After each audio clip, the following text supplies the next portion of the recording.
This program is brought to you by Globus.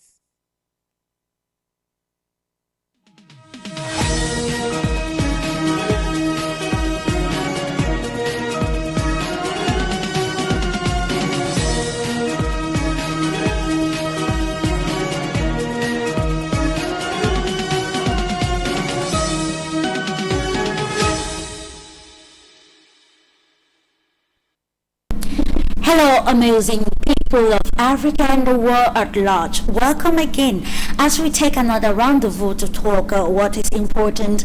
And our focus this day is on the alliance of Sahelian states. Of course, we are trying to see a bloc that is challenging modern day imperialism, ladies and gentlemen. It is often said that knowledge is freedom. Yes, of course, it is this knowledge that gave the impetus to the leaders of Mali, Niger, and Burkina Faso to set a new trajectory for the African continent in an ever-evolving world. For over 2 years, the three revolutionary leaders have glowed toward one vision and mission to see the total liberation of the African continent and, of course, having the sovereignty of its state. Sustainable sovereignty that comes with a price, of course, heightened in what we can also term as geopolitics of resistance, which is actually seen in the sphere of influence battle that is happening across the Sahelian states since the beginning of the practical phase of the revolution, bringing the new, dimension offer the call for sovereignty across the Sahelian states, championed by the leaders, of course, and we can see that this resistance is also manifested in what the leadership of Burkina Faso actually characterized as the Black Winter, and which is acclaimed by other leaders or stakeholders across the African continent. So, for decades, ladies and gentlemen, the resource-rich Sahel region has suffered untold insecurity through a NATO-backed operations. Amidst these challenges, however, the alliance has actually championed a new trajectory, of course, sending out the former colonial powers and, of course, of forces that have occupied the country or the region over the decades, yet there is no end in sight to insecurity. But then, since the dawn of time and now after independence, this insecurity has persisted, but a new trajectory has opened for these key nations, Mali, Niger, and Burkina Faso, as they today stand as a new power bloc, challenging and shaking the foundations of some 60 years of French colonial dominance.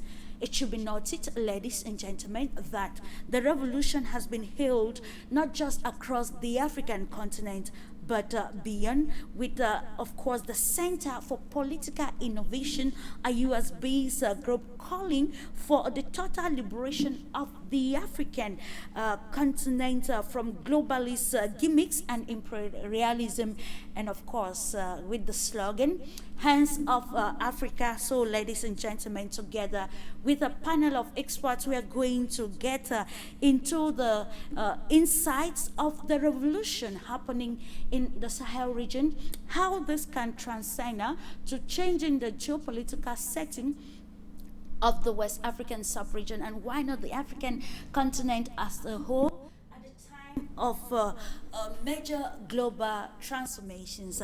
I will join you right after the jingle.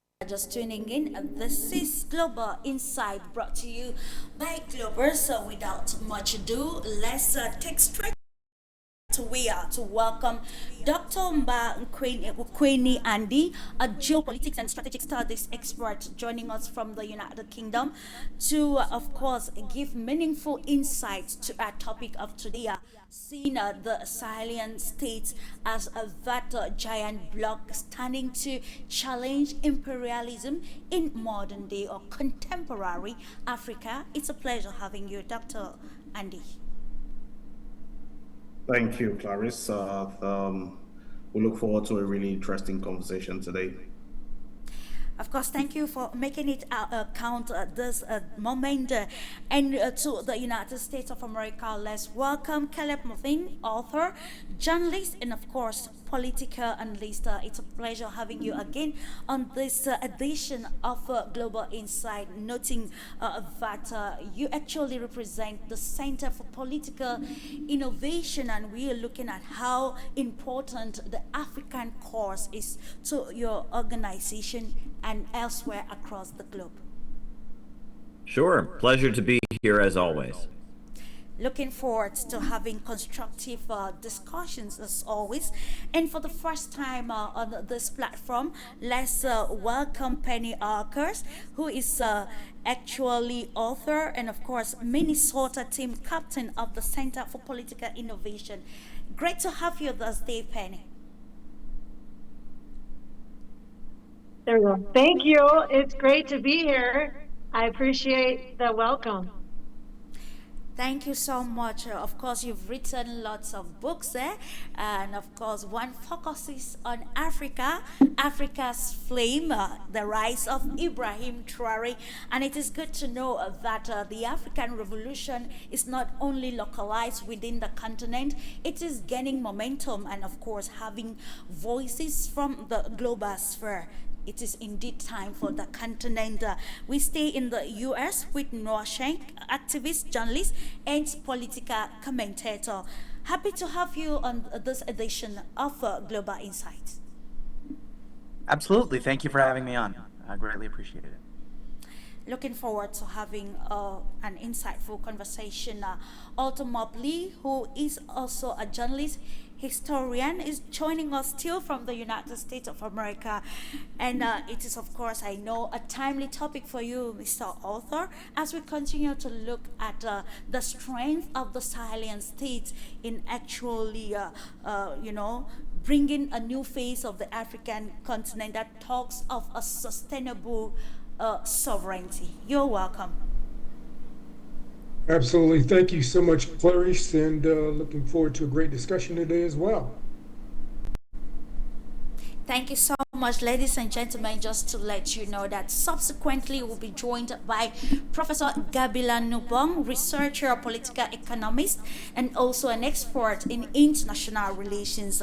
We're just going to go as it is often a tradition on the platform of the knowledge sharing platform of Global Insight to first of all have holistic interpretations of our topic for discussion, and a center focuses on the Sahelian states, and of course looking at it to be that giant bloc standing to conquer or counter imperialism at this juncture. We start off with you, Dr. Andy, of course, having some sort of analysis in your own perspective for over 2 years. How do you think this is shaping the geopolitical dynamics of the West African sub-region and even the African continent amidst changing global trends and shifting alliances?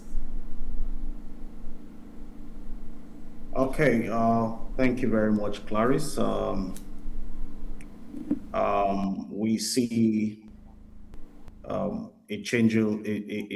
regional change in Africa, structurally speaking, that offers a departure from the traditional style of imperialistic governments extended beyond borders to control governments, control administration, resources, and people in other climes, territorially speaking, and in the wake of the alliance of Sahel states, we see the emergence of a new bloc explicitly challenging the Western imperialism, which structurally is a kind of three-state confederation consisting Mali, Burkina Faso, and Niger. Right. Initially, it was supposed to be like a defense pact following series of military coups and all that. However, structural issues have confronted the formation of that three-state arrangement. Now we're talking about the post-confederation realities, talking about the new realities. If you have been able to come up with a confederation style of multilateral security architecture that offers a measure of balance, a measure of security to reduce possible vulnerabilities, right? What then has become the new style of managing politics? What is the place of human rights? Is human right guaranteed? What is the situation of security vacuum with respect to leadership? Is there a democracy that is going to transition effectively to guarantee governance, smooth governance within a specified, well-defined period? Is there sort of imperial realignment, right, that replaces, for example, France with another global force that is going to recycle what seemed like we or the Sahel state is trying to displace? And then there is also issues of economic isolation. So if the Sahel state, for example, has imagined itself as a new political entity, what does that mean? It means it has simply redefined itself. It has simply reasserted itself to say that, look, thus far have we come, and no more shall we go on this track. We want to be known for this. We want to redefine what leadership is for our people. We want to redefine what citizenry means for our people. We want to redefine what economic independence means for our people. We want to redefine what foreign policy means for our people, what pursuing an independent economic agenda means for our people, and all of these issues that oftentimes makes it to the foreign policy blueprint of a nation. And understanding that this is a far more challenging task beyond just rhetorics, calls for a total reawakening of leaders within the region, because what we are faced right now is not just the regular campaign issues of building quite a rich rhetorics that would attract will gain traction, I mean, across media platforms. But we're talking about real issues that impact the center of life in various sectors of the economy, that we're talking about issues that impact the blueprint, the development blueprint of the nation. I mean, in a long-term design. So for the Sahel region, I would say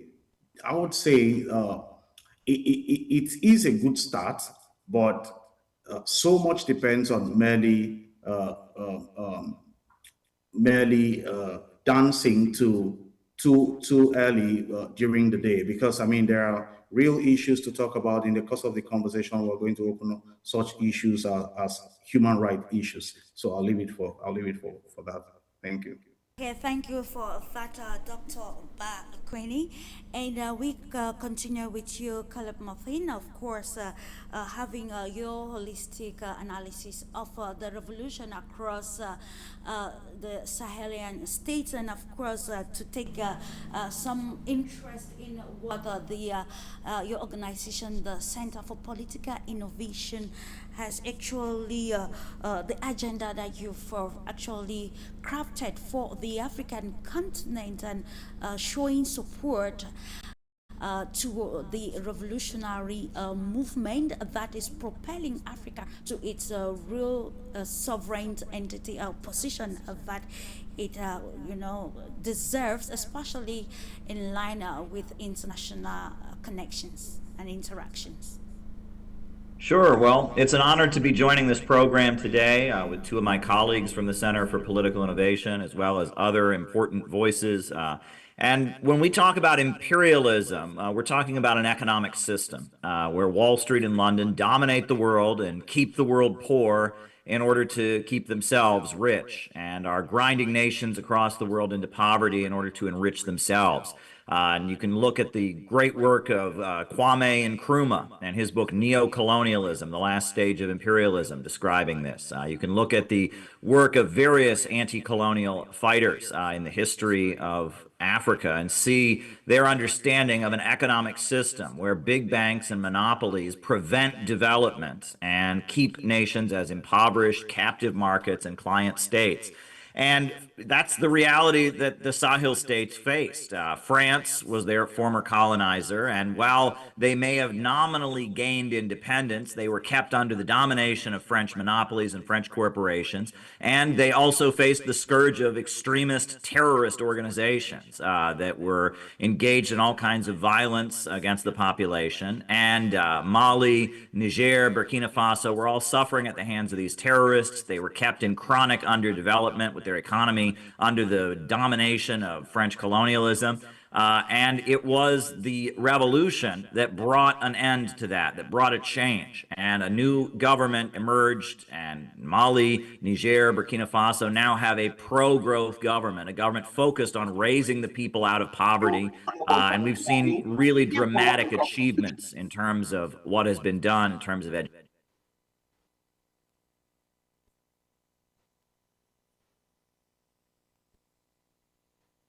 Of Sorry, I'm muted. I'm muted. Was I muted? Should I okay, continue? we can hear you now. Oh, okay, sure.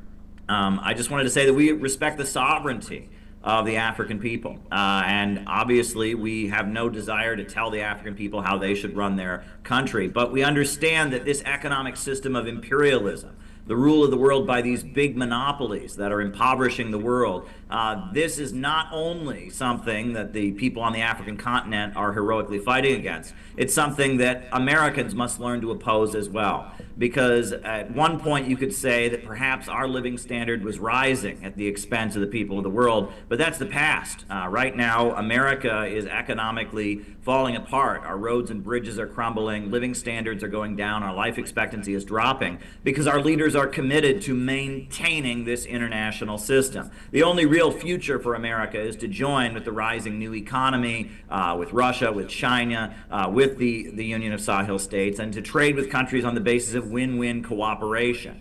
We need to break the power of these big financial monopolies that are trying to hold back growth, and we need a pro-growth, anti-monopoly government right here in the United States. And the Union of Sahel States is a great example of what a government could be doing to improve the lives of its people. But right now, our government in the United States is committed to maintaining war around the world, and that is something we must oppose. And raising awareness about Ibrahim Traore and the other African leaders and what they've accomplished is an effort that our organization has taken on and takes very seriously. Education needs to be done, and ultimately we need a movement in America against globalism and against imperialism, saying that our enemy is not in Iran, our enemy is not on the African continent, our enemy is not in Cuba or Venezuela, our enemy is Wall Street and London, and the American people must join with the people of the world in their struggle against the big monopolies. We need a government of action that fights for working families and is pro-growth.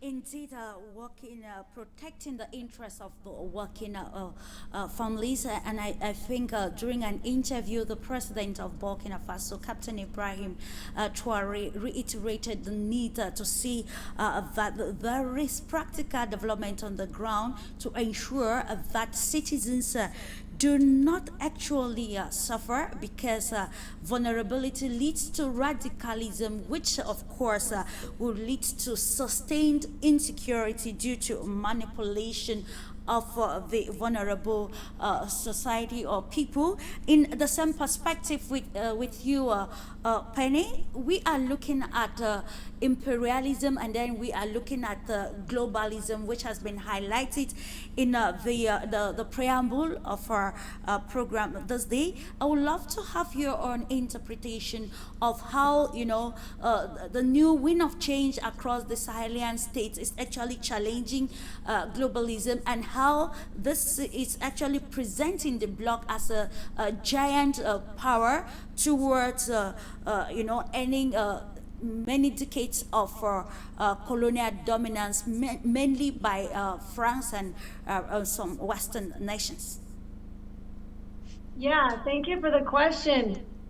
What I've learned in my research is really stunning, because as I'm researching each of the countries, I see how they've rewritten the laws to increase the state's shareholding in the mines. For example, Mali took on the world's largest gold mine, Barrick, and when they increased the state's share and Barrick was refusing to pay past taxes, there was a legal battle.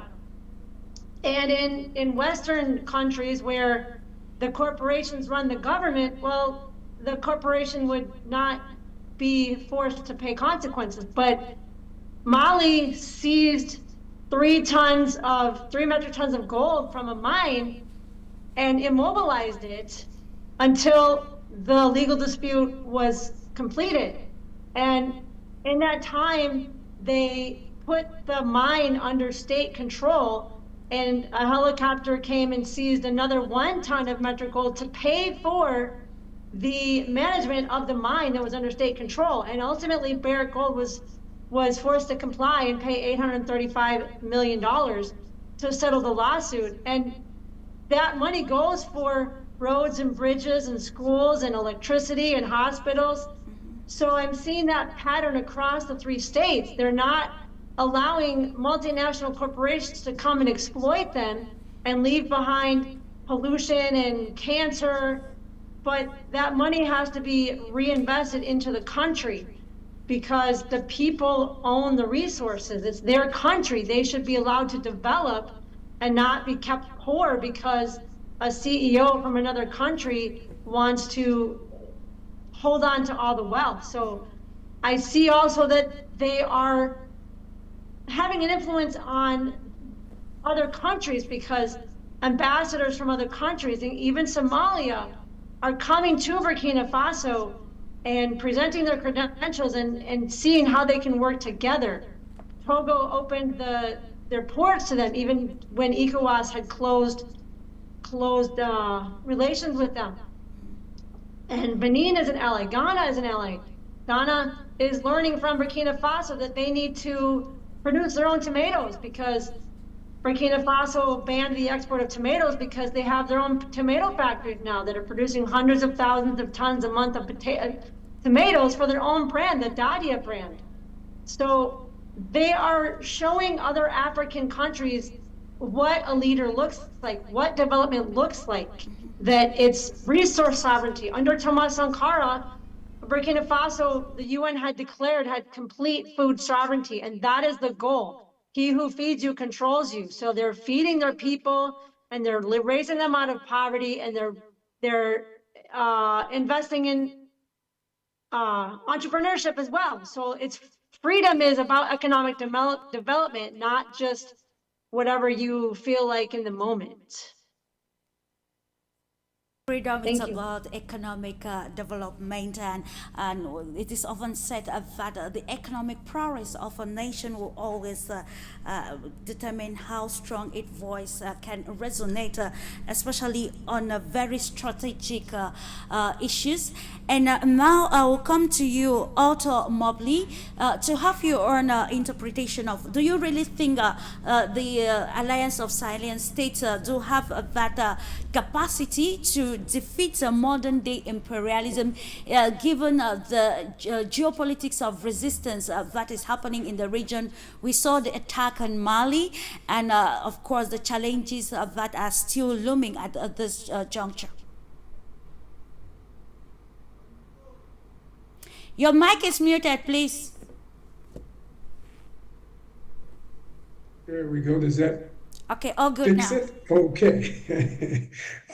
I think what's happening in the Sahel is a great start. What Mali and Burkina Faso and Niger and even other states in the region is a great is a great start to align. If Africa's biggest, most dreadful, dire enemy was slavery and colonialism, our new challenge is balkanization. And the continued balkanization of the African continent is going to be something that Africa is going to have to address as a whole. It would be nice, it would be wonderful if Europe and the United States and China and Russia could assist in de-balkanizing Africa so that Africa can sustain itself and can survive in dealing with some of its other challenges. That would be great. But I don't think that they are ready to do that because many of them, the countries that I mentioned, benefit from the exploitation of Africa through balkanization. And, you know, we're going to see and continue to see a lot of that drift. Actually, 66 years ago today, this area became independent. Mali became independent, but at that time in 1960, it was connected with Senegal and Gambia. It was one country. But here comes balkanization. The French came right back in after independence and said, well, we need to cut Mali off from the oceans and having water access, essentially landlocking Mali, and created Senegal as a separate country. Same thing with Gambia, which river locked the rest of Senegal and created Gambia, or allowed the creation of Gambia. And we see the results of both of those maneuvers, but they were engineered by the French. So we see the hidden hand continuing. It is a hand of colonialism. The U.S. is an extreme partner in colonialism, even though it tries to hide its distinction among a myriad of so-called efforts, from the United Nations to the EU to ECOWAS, to any means it can undermine the independence of these new fledgling micro-states in Africa. And in doing so, it creates advantage for itself to continue to exploit, as Dr. Ukwene and Caleb and Penny have amplified and shared additional information on. So it's a start, but it's not the first time we've started this. We can go back to independence. Algeria started with a significant movement to independence, but it was crushed because of balkanization. Southern Africa had a tremendous movement when liberation came to Southern Africa through the Patriotic Front and the states there in the South who were trying to fight for their independence independently. and they were crushed and pushed back because of balkanization. Now we see the Sahel coming to prominence. And we saw Libya in the meantime and a couple of other countries between now and then come to a state of sovereignty only to be reversed and pushed back because balkanization, colonialism's traces are still there. So we have to deal with the overarching problem of balkanization. We cannot survive in Africa as 56 little independent states trying to vie for an ability to sit at a table and negotiate with a China or negotiate with Russia or US. It can't be done. We have to consolidate. And in that respect, the Sahel states are right on target. We need all of Africa to follow that same model and become one continental force and join forces so that we can sit at a table with a country as big as the US. Absolutely, with one vision to ensure that there is economic, political, and of course social sovereignty among others across Africa. And looking at it from the social perspective with you, Noor, when we look at the revolution, some pundits have coined it some sort of a pro-growth and pro-transformation revolution, and I think this ties so much with the preamble of the CPR, and of course, so in your own perspective and from the aspect of for probably human to human diplomacy in the context of the revolution across the Sahelian states, what can you write of its capability to bring about, reduce completely, or even eradicate Western dominance to ensure a more, sustainable governance that meets the realities of the contemporary society?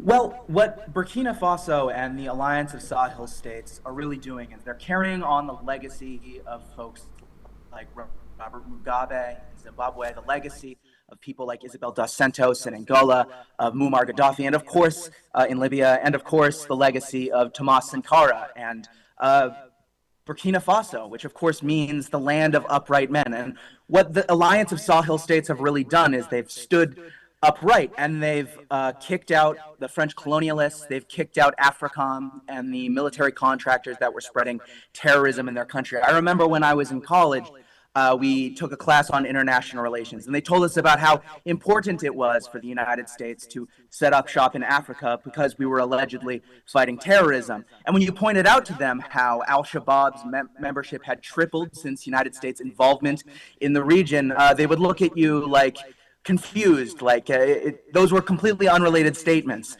When we know actually that it is the United States' fault that terrorism is spreading across the African continent, that terrorism is spreading across the Middle East, and if Africa is going to have any sovereignty, if they're going to pursue development, then it's going to be a turn away from the West and doing what the Alliance of Sahel States has been doing, bringing in military contractors and developing their own military to fight terrorism. I'd like to turn for a moment to talk about the role of French colonialism, because unfortunately in the United States there are a lot of the left, as we've raised in some of our books at the Center for Political Innovation, like A Letter to Bob Avakian. A lot of the left has been captured by the French colonialists, are doing the bidding of French imperialists, whether they know it or not. The French, for example, were huge pushers of the Iran nuclear deal. And why is that? It's because the French are hugely involved with nuclear energy. But where is it that the French get the uranium to enrich and to develop their nuclear energy? Well, it actually comes from Niger. It comes from robbing the people of Niger. And progressive forces in the United States have always been, it has always been in their interest to oppose French colonialism and the poverty that it imposes, not only on the people of Africa, but the people all around the world. 60,000 American troops died during the Vietnam War, a war meant to keep Vietnam, which was also originally a French colony, under the domination of the Western financial system.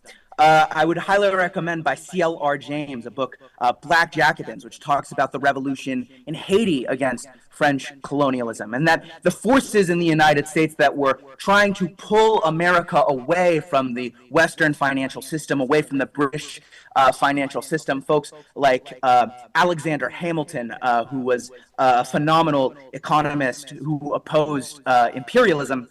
He was for supporting Haiti, who, and many have pointed out, was living far more up to the legacy of the French Revolution than the French themselves, of liberté, égalité, fraternité.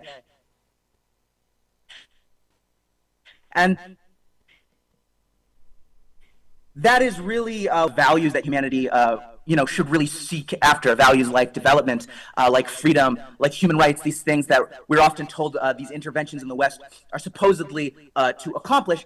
Then what we need to be supporting folks like Ibrahim Traore on the African continent, and what they have been doing to really bring sovereignty to the people of the world. Absolutely, sovereignty that is not defined by the traditional superpowers, but sovereignty that meets the realities of shifting alliances and, of course, of multilateralism.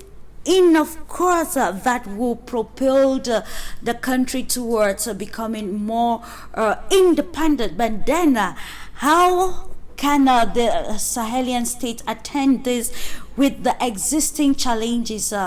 Over 2 years, Africa is still watching and seeing the total transformation that is coming across, of course, carried by these revolutionary leaders, as some pundits call it. Just to let ladies and gentlemen, that I want to at this moment welcome Professor Gabila Nobong, international relations expert, researcher, and a political economist. Of course, it ties. How can we are looking at the levers that the Sahelian leaders can actually use to be able to stand firm against modern day imperialism that is taking different tactics. Welcome to Global Insight this day, Professor Gabila. Thanks so much, Clarice, and good afternoon to you and to my fellow panelists. I think that they are facing a very uphill task, and they are making a lot of progress. We see the sort of infrastructure projects that are coming out of Burkina Faso, development of rail and strengthening of different sectors in agriculture and in health and education. And I think that holds in itself the glue and the strengthening element that is supposed to strengthen the revolution. I think the short answer is do well by your people. Make sure that you keep their interest at the very heart of it. Try and combat the evils and the challenges of porous governance and corruption. And you build the sort of strengthening mechanism that the revolution takes to sustain itself. I think that it's a step in the right direction. There have been gains. It's not going to, they'll not be able to redress all the problems immediately.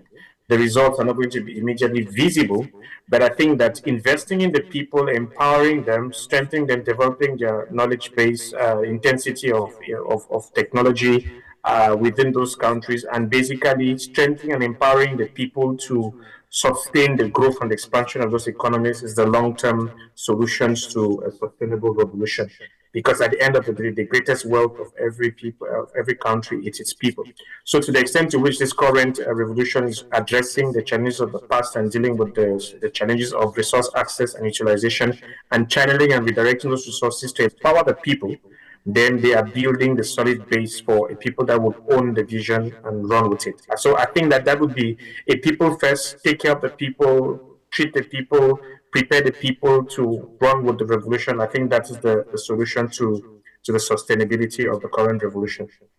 Indeed, I stay with you, Dr. Professor Gabila, looking at the sustainability of the current revolution, it is also imperative to analyze some stakes, especially proxy interests that is either mine or actually fostering this revolution.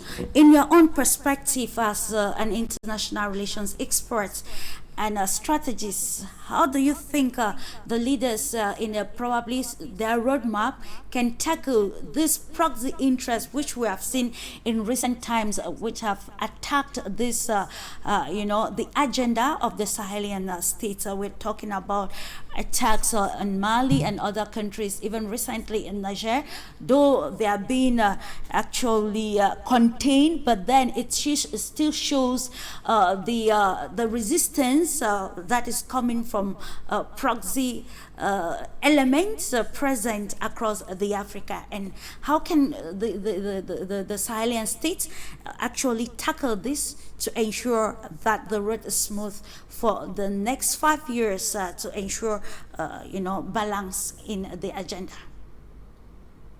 Yeah, Clarice, I think it's a question of continuous vigilance, right? It's a question of continuous vigilance and strengthening their capacity to defend themselves. Obviously, when revolutions of this nature take place, there are very strong influences that are challenged and displaced, who are not going to go down without a fight. So I think that it's about being able to have a mastery of the security infrastructure and being able to continuously develop and build and strengthen their capacity to defend themselves. This has to go from a security and technical perspective with military capabilities, but also over and above all, the sort of messaging and the sort of branding and sort of communication that advances the what do you call it, the bien fondé, the essence, the good reason, justification for their cause. So building alliances, building friends, expanding the network of their partnerships all across the region, establishing connections with the goodwill of African civil society for neighboring countries like Nigeria and Ghana, and just making friends, making sure that your neighbors are looking after your interests and your neighbors are taking care of your backside. So it's about making friends, it's about staying vigilant, it's about establishing partnerships, it's about empowering the people, it's about making sure that the benefits are well shared and well distributed amongst your people. So there has to be an internal defense mechanism and an external protection mechanism through the establishment of friendship and strategic partnerships. I think it's interesting to note at this point that there are a number of elsewhere powers that have expressed an interest to reimagine new relationships. I know, and of course, I've heard of recent that the American government has sent envoys to the region to go and express interest in discussions around critical minerals. That too is the dynamism that requires to be able to manage a change process of this nature. To understand that we have no permanent friends or enemies in international relations, we have permanent interests. And if you have an administration that comes forward to say that we are willing to have a conversation about the articulation of different kinds of interests, is to be able to have the ability to establish the new partnerships that are required for that purpose, and to be able to set it up in such a way that it benefits and is in the interest of the people. So I think that is about internal protections, external protection mechanisms, being able to articulate and defend the interests of the people, and having the wisdom to strike new deals with new partners. So you have to learn the lessons of having dealt with the others of the past. You have to learn the lessons of having said that we have had to deal with the previous crop of imperialists that really do not change in their approach, but that in this day and age and with these new opportunities, how do we build new alliances with new partners? And I will not be prescriptive in that regard. I just think that it's about taking advantage of the opportunities that present themselves. Yes, there's a historical sentiment that says there are hard feelings between these countries and some of their previous partners, but I feel that there is an opportunity to strike new deals on new terms. Because if there's anything that the last couple of years has demonstrated to the rest of the world and to the previous partners, is that the parameters on the ground have changed. Now, do you want to go back and do business with the people who once did business if they want to come and negotiate on new terms? Or do you want to look for new partners that's going to make the dynamism of the partnerships to be diverse. Now, if the Americans say we're interested in coming in and we want to strike new deals with critical minerals in spaces that were previously occupied by the French, now it's up to you as the Sahel countries to make a determination whether you want to do business with the Americans in replacement of the French. So you need to be able to articulate your strategic interest from that perspective to say, okay, does the American administration we are dealing with, are they trustworthy? Can we do business with them? And then, as our parents taught us when we were growing up, you do business with them, both of your eyes open, or you eat with them with a long spoon, as the African proverb goes. So I think it's important to strengthen internal capabilities, forge new partnerships within the region, clearly identify those who are for or against you, and then interact with them on those bases, and be open with caution to reestablish strategic alliances with new interested partners, and strike those deals that are going to sort of reinforce your protection and your interest. I don't necessarily want to argue whether or not it's a good thing to switch partnership from the French, say, to the Americans. But at the end of the day, it's about who is sitting in the room and who is doing business with you. Because the French and the Americans do business with the Asians and the Chinese, and they do not get the same sort of outcomes and results that they do get in Africa. So it's about your negotiations ability and ability to be able to identify the right deal makers and make deals with them. I don't think that there should necessarily be a predefined ideological predisposition to who you do business with. Yes, you must learn lessons from your experience of the past, but you must have the openness and the flexibility to realize that you're going to be in a position where you have to make new friends, but you just need to pick and choose your friends carefully. There's a proverb that says that keep your friends close and keep your enemies closer. So that would not be prescriptive in terms of who they do business with, but there's importance to build both internal and external partnerships with the kind of wisdom that will strengthen and sustain the current move in the Sahel countries. Which is very important. The strategy is what is key at this moment, and of course, it is bringing us to look at still the levers to fight imperialism in Africa. And according to some reports, to do that, Africa needs, of course, to move from political independence to some sort of total economic and even monetary independence. But we know that that is still a problem, particularly with French-speaking African countries. Now, let's come to you to understand this strategy and what it can entail to ensure that Africa, especially under the banner of the Confederation of Sahel States, breaks free from this entanglement that has actually stifled practical emancipation and its sovereignty over the years.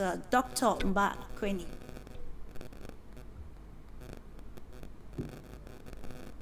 Yeah, could you come over? I didn't get you clearly. Still on the strategy, in your own perspective, what do you think are those, strategic points or levels that countries, especially the Confederation of the Sahel States, can use across Africa to ensure that they break free from the entanglement, especially of monetary and financial and even cultural entanglement regarding relationship with former colonial masters, particularly France?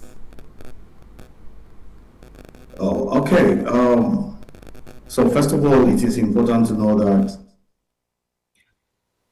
the journey to self-freedom is one that requires total strategic balance. It is not a journey of self-isolation. And like one of the speakers mentioned earlier, you have to collaborate with other regions, other actors to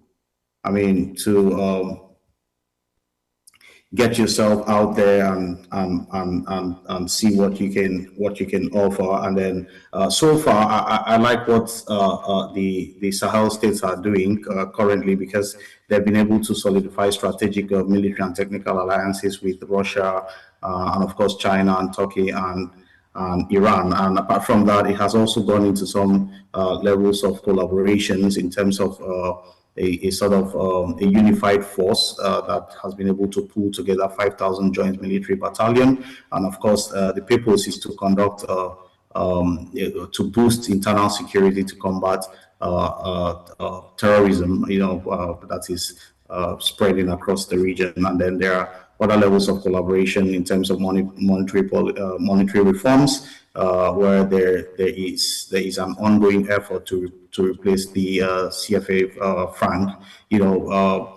These are strategic moves, and if managed properly, it can it can carve a niche for itself in the Committee of Nations. It can put it out on a global stage as a more serious actor, leading towards more engagement, a more credible engagement, of course. And then there's even what we call from research, what they call the AES TV network, a kind of local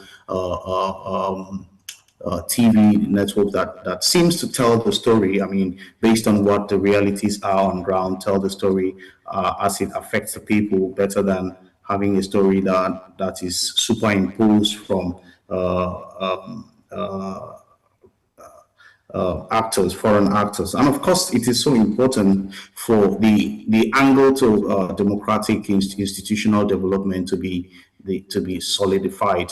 Democratic institutions have to be put out in a way that can restore public trust, that this is not just about a military junta that is out to take power and perpetuate itself in power. It has to set out democratic institutions, tenure-based leadership structures that makes it quite clear, that it is indeed a government that is interested in building democratic values. Its democratic ethos has to be very clear for the world to see, and then access it on the basis of what it says it is going to do. So this is just to emphasize that it is so important that the Alliance of Sahel States cannot act and cannot act in economic isolation, because first of all, it is a landlocked region, so it cannot in any way act in self-isolation. So, of course, earlier on I mentioned other challenges it has. For example, the security vacuum that is staring very boldly on their face. Of course, we used to have the United Nations multi-dimensional integrated stabilization mission in Mali, and the U.S. drones operations. All of that has left, and has created some measure of deficit in the region. We have territorial expansion of terrorist organizations like Al Qaeda and the rest of them. So all of these poses some levels of security challenges, and it has to brace up if it is serious about dealing with these issues. Of course, you have asymmetric warfare, escapades, over 5,000 troop commands cannot deal with the logistic capabilities to protect a civilian population that is expanding daily. And of course, we have internally displaced persons and the need for some sort of international assistance in terms of aid, to remediate that solution. So all of this creates some levels of human and social challenges that the Alliance of Sahel States has to come out of its shell to truly understand that moving forward is building reasonable bilateral, multilateral alliances that would help it come off to fulfilling its promise to its people. Thank you. Absolutely. Thank you so much, Dr. Queenie.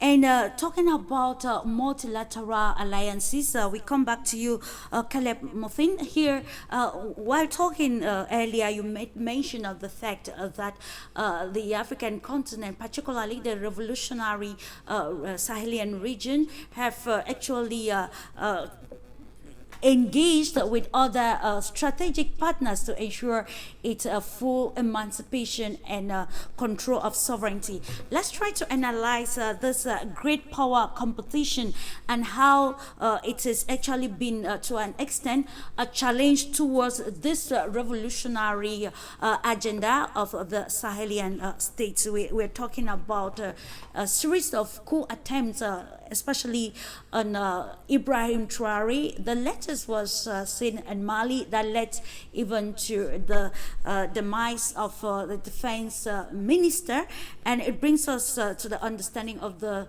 geopolitical contestations happening in the Sahel region. So at this juncture, to be able to navigate and fight this imperialism, how can we tactically tackle this great power competition for the interest of the region and actually not for proxy interest? Well, I liked what Professor Nabong said earlier when he talked about how important it is for the Union of Sahel States to connect with other countries that are struggling against colonialism and imperialism.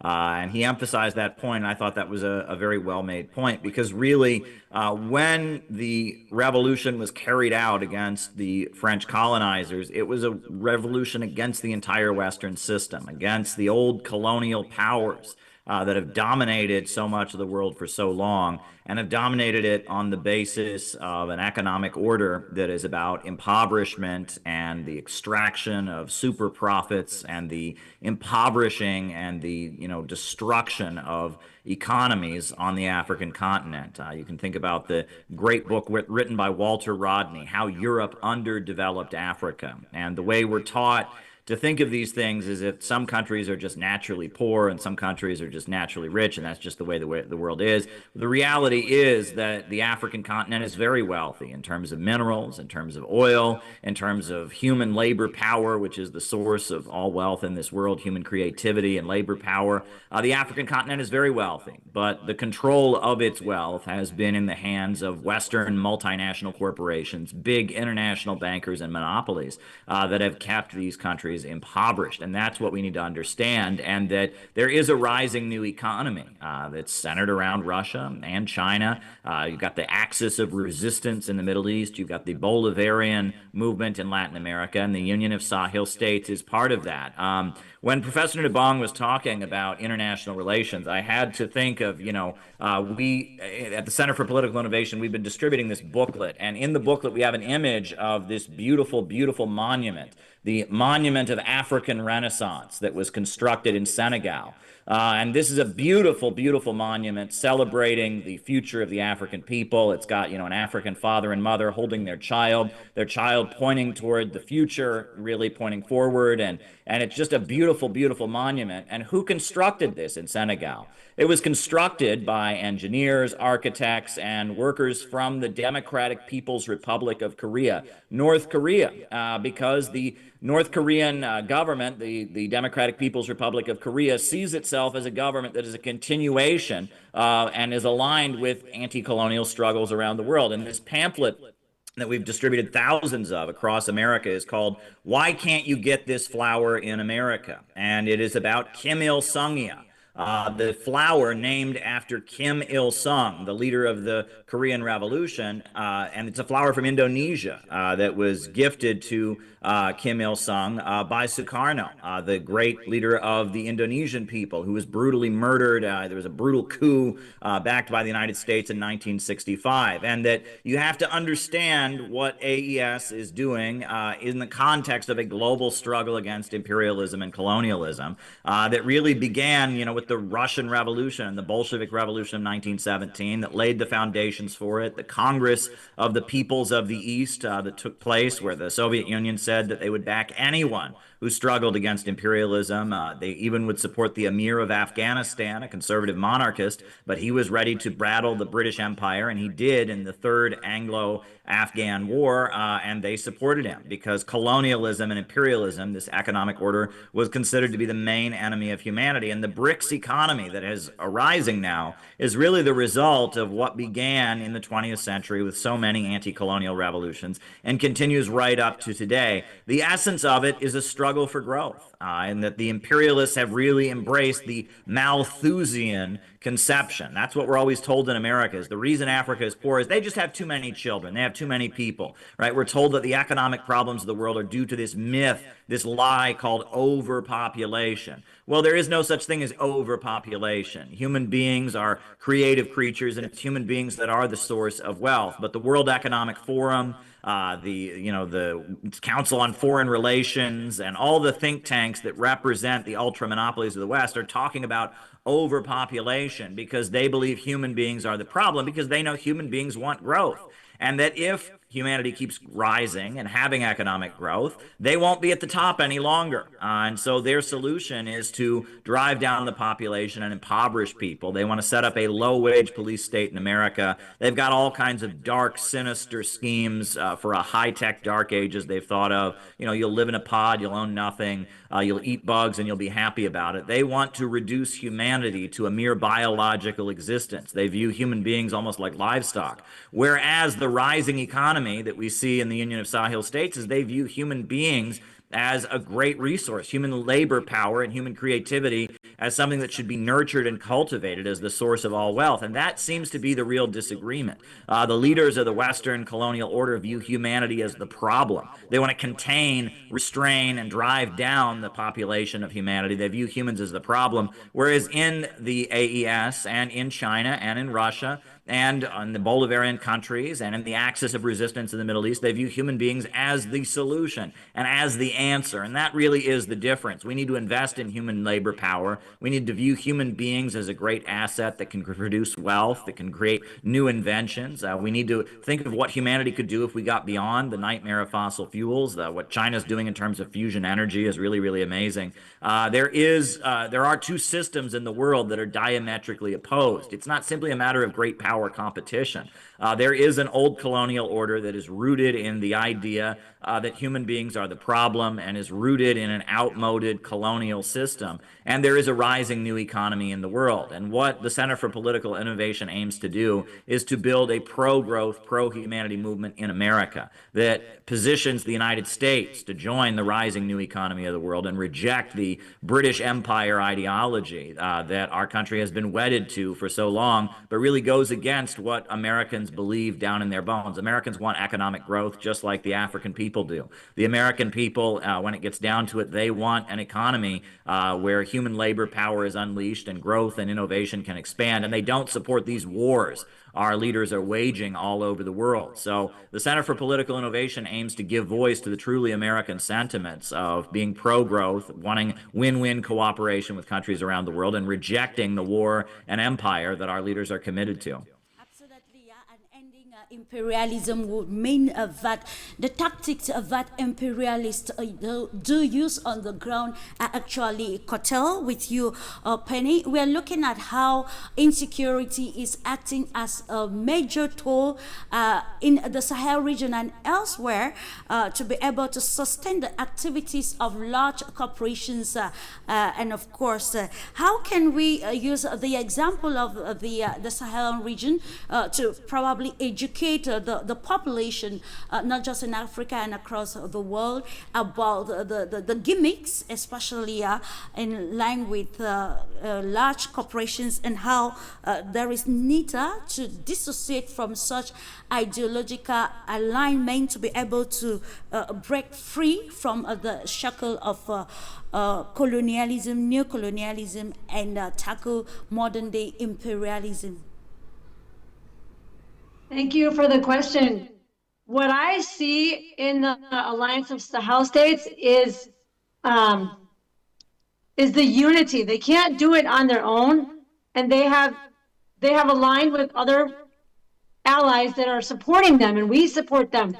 But one project they have across the region is seed sovereignty. They developed an alliance of agricultural seed producers of the Sahel. They cultivate, market, distribute, and locally adapted seeds.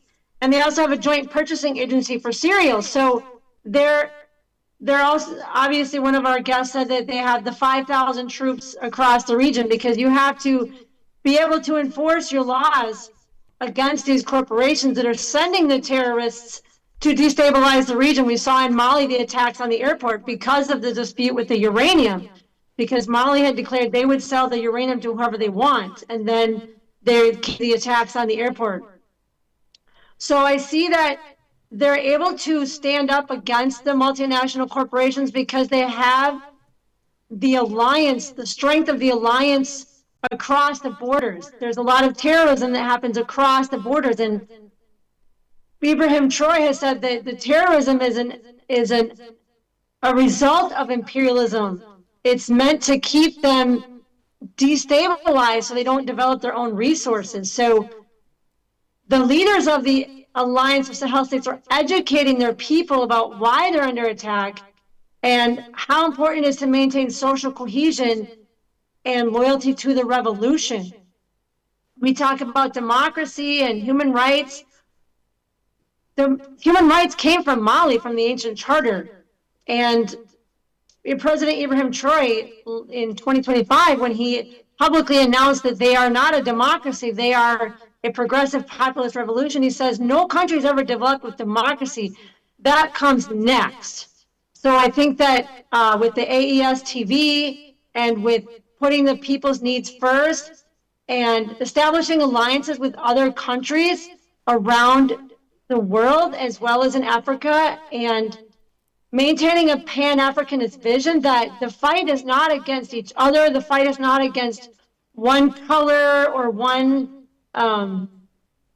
preferred belief, it's against the international corporations. And as the people understand that, which is what we're doing in the Center for Political Innovation, is educating Americans that our fight is not against red team, blue team, it's against the international corporations, that we have to have a popular movement to be able to push back on these corporations, because ultimately we are the majority, and we just need to realize that our power is in the majority and in uniting. And human beings are the only source of wealth in the world. These corporations need human labor to actually have wealth. And if we educate the people to understand that, just like the Alliance of Sahel States, taking control of our natural resources to fund education and healthcare and roads and bridges is really the solution.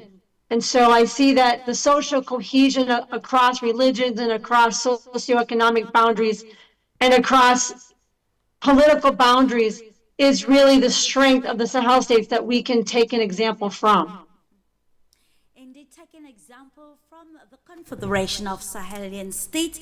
And back to you, Otto Bobley, you highlighted the aspect of unity, which I think resonates still with what some school of thought always hold regarding how the strategy that Africa needs to reach that point of respect and dignity in line with its sovereignty, especially political sovereignty. And we see that this has actually attracted, the activities of the Sahelian states have attracted the African Union, where we saw recently the body engaging willingly to want to enter into talks with the Confederation on aspects of security and diplomacy and otherwise.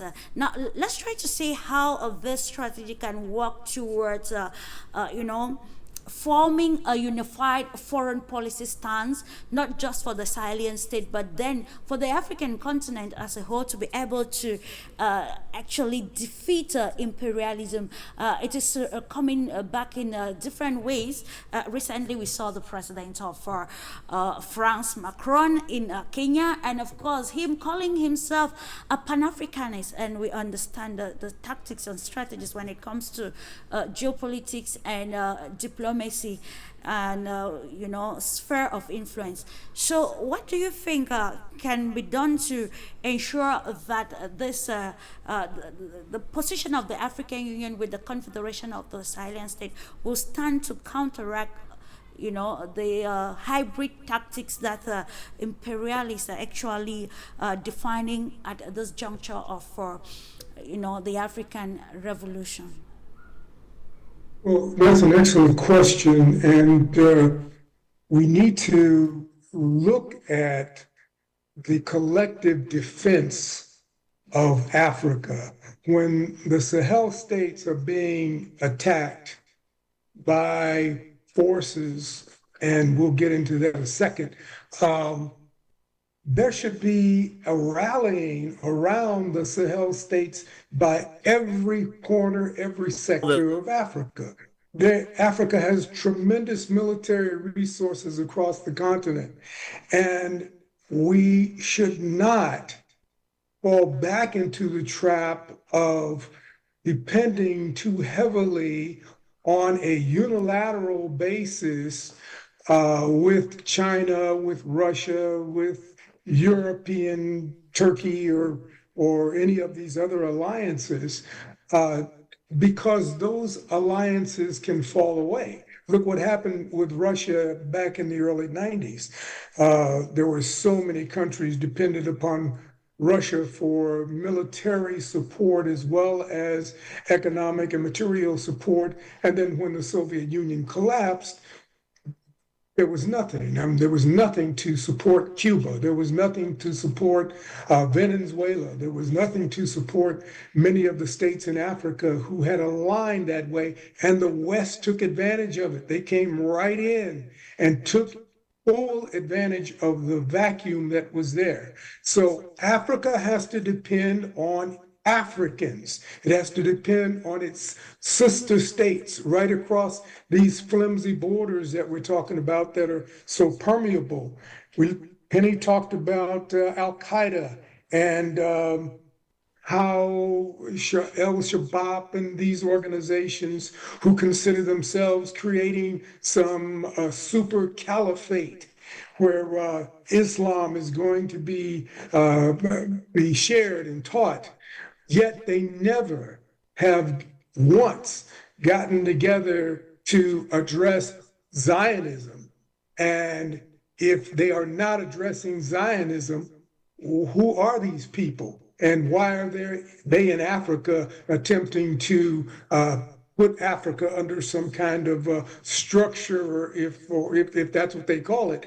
We know that this is a more apt to be a facade, maybe something in the category of a false flag operation, but it is even speculated that it might be something that is being financed and generated in the West. We surely know that Zionism right now is funding the UAE, and the UAE is in turn funding the crippling and the financial war in Sudan. So these seeds have roots and they have strings that attach them back to their origins. Those of us who are Pan-Africanists and who have been working in the Pan-African sphere of dominance internationally understand that we are a movement that needs to assert itself, particularly in Africa, but Africa has to understand that there is a Pan-African movement that can be there to be extremely helpful. We can no longer depend on European power, European people to come into Africa and pose to do the work of what the Pan-African movement is supposed to be about, but they come in and they address the problems from a completely different or European perspective or from a Western perspective, and the same kinds of antics continue. So we do need to again just reassert our own positioning as African people internationally and stop treating Africa like it's a marketplace and everything in Africa is for sale. And the only thing that we have is resources that we can sell from under the ground. Those kinds of elements, those people need to be rooted out from Africa, and they need to be expelled from the continent, because that's not the priority. The number one resource of Africa is its people. And if they don't understand that, they need to certainly get off the litmus test and move on and go play those games somewhere else. We have to solve the basic problems of the African people, and we have to instill and encourage unity. And if groups want to come into Africa and help Africa to unify. If you're not there to break down this balkanization and these colonial borders and change the dynamic so that Africa can really self-sustain. And we can only self-sustain by cooperating with each other, our sister states. Then you need to rethink your strategy as those intervening organizations. Very imperative, and the unity is vital towards attaining the Africa agenda, building the Africa we want on the Agenda 2063. How can this be done? Resistance comes from knowledge, and of course, it has been happening across the African continent thanks to the fourth industrial revolution that has actually changed the course, especially of interpretation of internal and even external processes across the African continent that has brought us to this position of the Confederation of Sahelian States, where we are talking about progress, looking at an entity that has put in place structures to be able to channel the agenda that suits the interests of the African people and the revolutionary interest. Ladies and gentlemen, it is on that note that we go back to you, Noor, to still look at this unity, which is still a great lever for to tackle this imperialism by the giant bloc, the Sahelian states. From past experiences, we know that revolutions have always been maybe attacked somehow by the, according to the report, the CIA, and through especially what we are looking at today as media manipulation, and to an extent we always see some sort of economic sanctions, even yellow or probably color revolutions across the globe. But then let's try to see how this again we can, because at this juncture there's some sort of confusion with the proliferation of too much information and across various channels without a proper guide on how to interpret the real stakes on the ground. So let's see how maybe the independent television channel of the Sahelian state, and also probably an organization like the Center for Political Innovation, can help to bring different or alternative interpretations to the realities pertaining insecurity or the decision of the military leaders in the Sahel region defending sovereignty. Yeah, well, that's an excellent question. When you talk about the sort of misinformation that has been spread, it's increasingly a problem with the advent of artificial intelligence. You'll have Western news outlets oftentimes parroting things that they see on social media without any verification. I know, for example, Bruce Cummings, who's the foremost expert on the Democratic People's Republic of Korea, will frequently talk about how mainstream media will ask him to verify claims about the DPRK. When he says, I don't know where you would have possibly gotten that information, they'll say, oh, well, we got it from the U.S. military. And they'll just frequently parrot things that are blatantly false. I think that also when you have a state like the Alliance of Sahel States that has broken free from the system of Western domination, a thing that will often get pointed to in mainstream media. I know Jacobin, for example, ran an article claiming that Penny did a great job debunking it, talking about how Ibrahim Traore is just a military junta, how they're not really a democracy, etc. But if you really look at the real definition of democracy, demos kratos, rule of the people, or really rule of the common people, well, states like the Alliance of Sahel States, which are bringing development to their people, which are turning eastward and joining with the new economy that is emerging in the world, they are really the true definition of democracy, more so than they ever were when they were under the domination of the Western financial system. But as far as educating the people as to the truth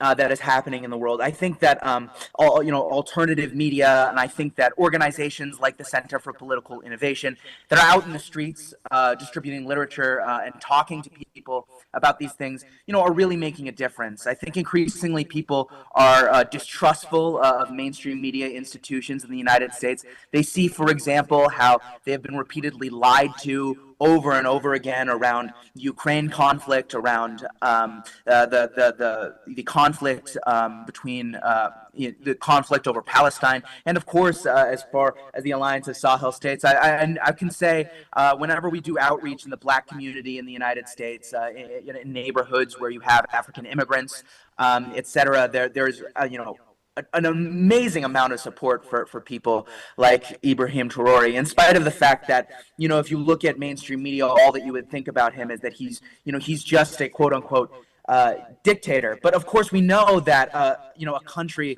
that is under attack in the way that the Sahel states are under attack, there is a need for them to defend themselves. And as Mao said, a small country can surely defeat a large, a weak country can surely defeat a strong, if only they dare to rise and struggle, take up arms, and grasp in their own hands the destiny of their country. And he was right about that, and he was right that is what we are seeing on the African continent.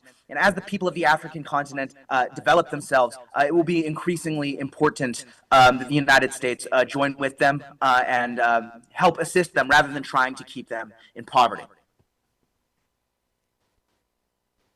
So to have the alternative information. Thank you so much, Noel. Ladies and gentlemen, if you're just tuning in, you're welcome. This is Global Insights, your informative and knowledge sharing program where we get to discuss pertinent issues affecting the global world. The world is a global village.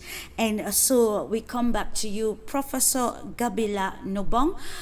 Still on this aspect of the resources, if insecurity is persistent in the Sahel region, it's because of its endowment, especially in resources needed by great powers for the production of berries and other aspects, especially needed for cars and even machineries. So let's try to see how if the Sahelian states can stand as that giant bloc to oversee some bargaining of probably resource diplomacy that will make Africa benefit more from its raw materials or resources, that will lead to a real transformation in terms of infrastructure, living standards, and other aspects. Well, Clarence, I guess there's really no option that they have. They are coming late to the party on the question, and unfortunately, for whatever collection of reasons, this process had to start at some point. And the good thing is that the current countries are seeming to be heading in the right direction. Now, drawing from the classical resource curse sort of argument, countries that own resources need to valorize them. They need to develop the ability to be able to identify, explore, process, value add, transform, take to the market.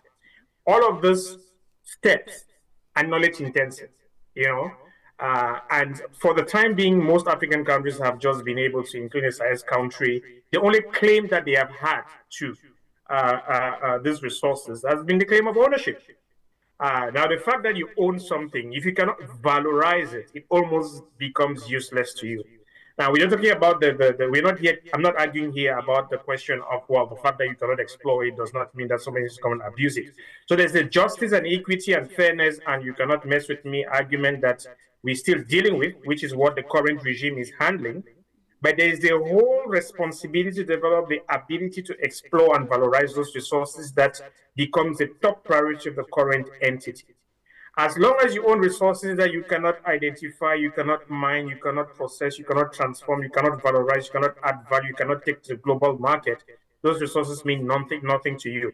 So in a classical cost assessment perspective, you need to draw the roadmap that says that I need to move from resource ownership to resource valorization on a step-by-step basis. And it's not going to come overnight. For you to be able to build the capacity to be able to valorize those resources, you must develop the technology intensity. And unfortunately, you're coming to the party at a time when lots of first movers have acquired the technology that it takes to exploit those resources. That's just down outright reality. I own the resources, you own the technology to explore it. My objective is to be able to, in the interim, make use of your technology by establishing the kind of strategic deals that becomes a win-win. That says that you can explore my resources in a mutually beneficial way. That says that you derive some benefit because to acquire the technology that you have, you did invest in research and development, and so that is sort of your intellectual capital. So let's not make any argument about the fact that the technology is sitting on the one side, but it is your technology, it's my resources. I need to be able to then strike the kinds of deals that says that I will not eat those resources raw because I own them. I want to valorize them.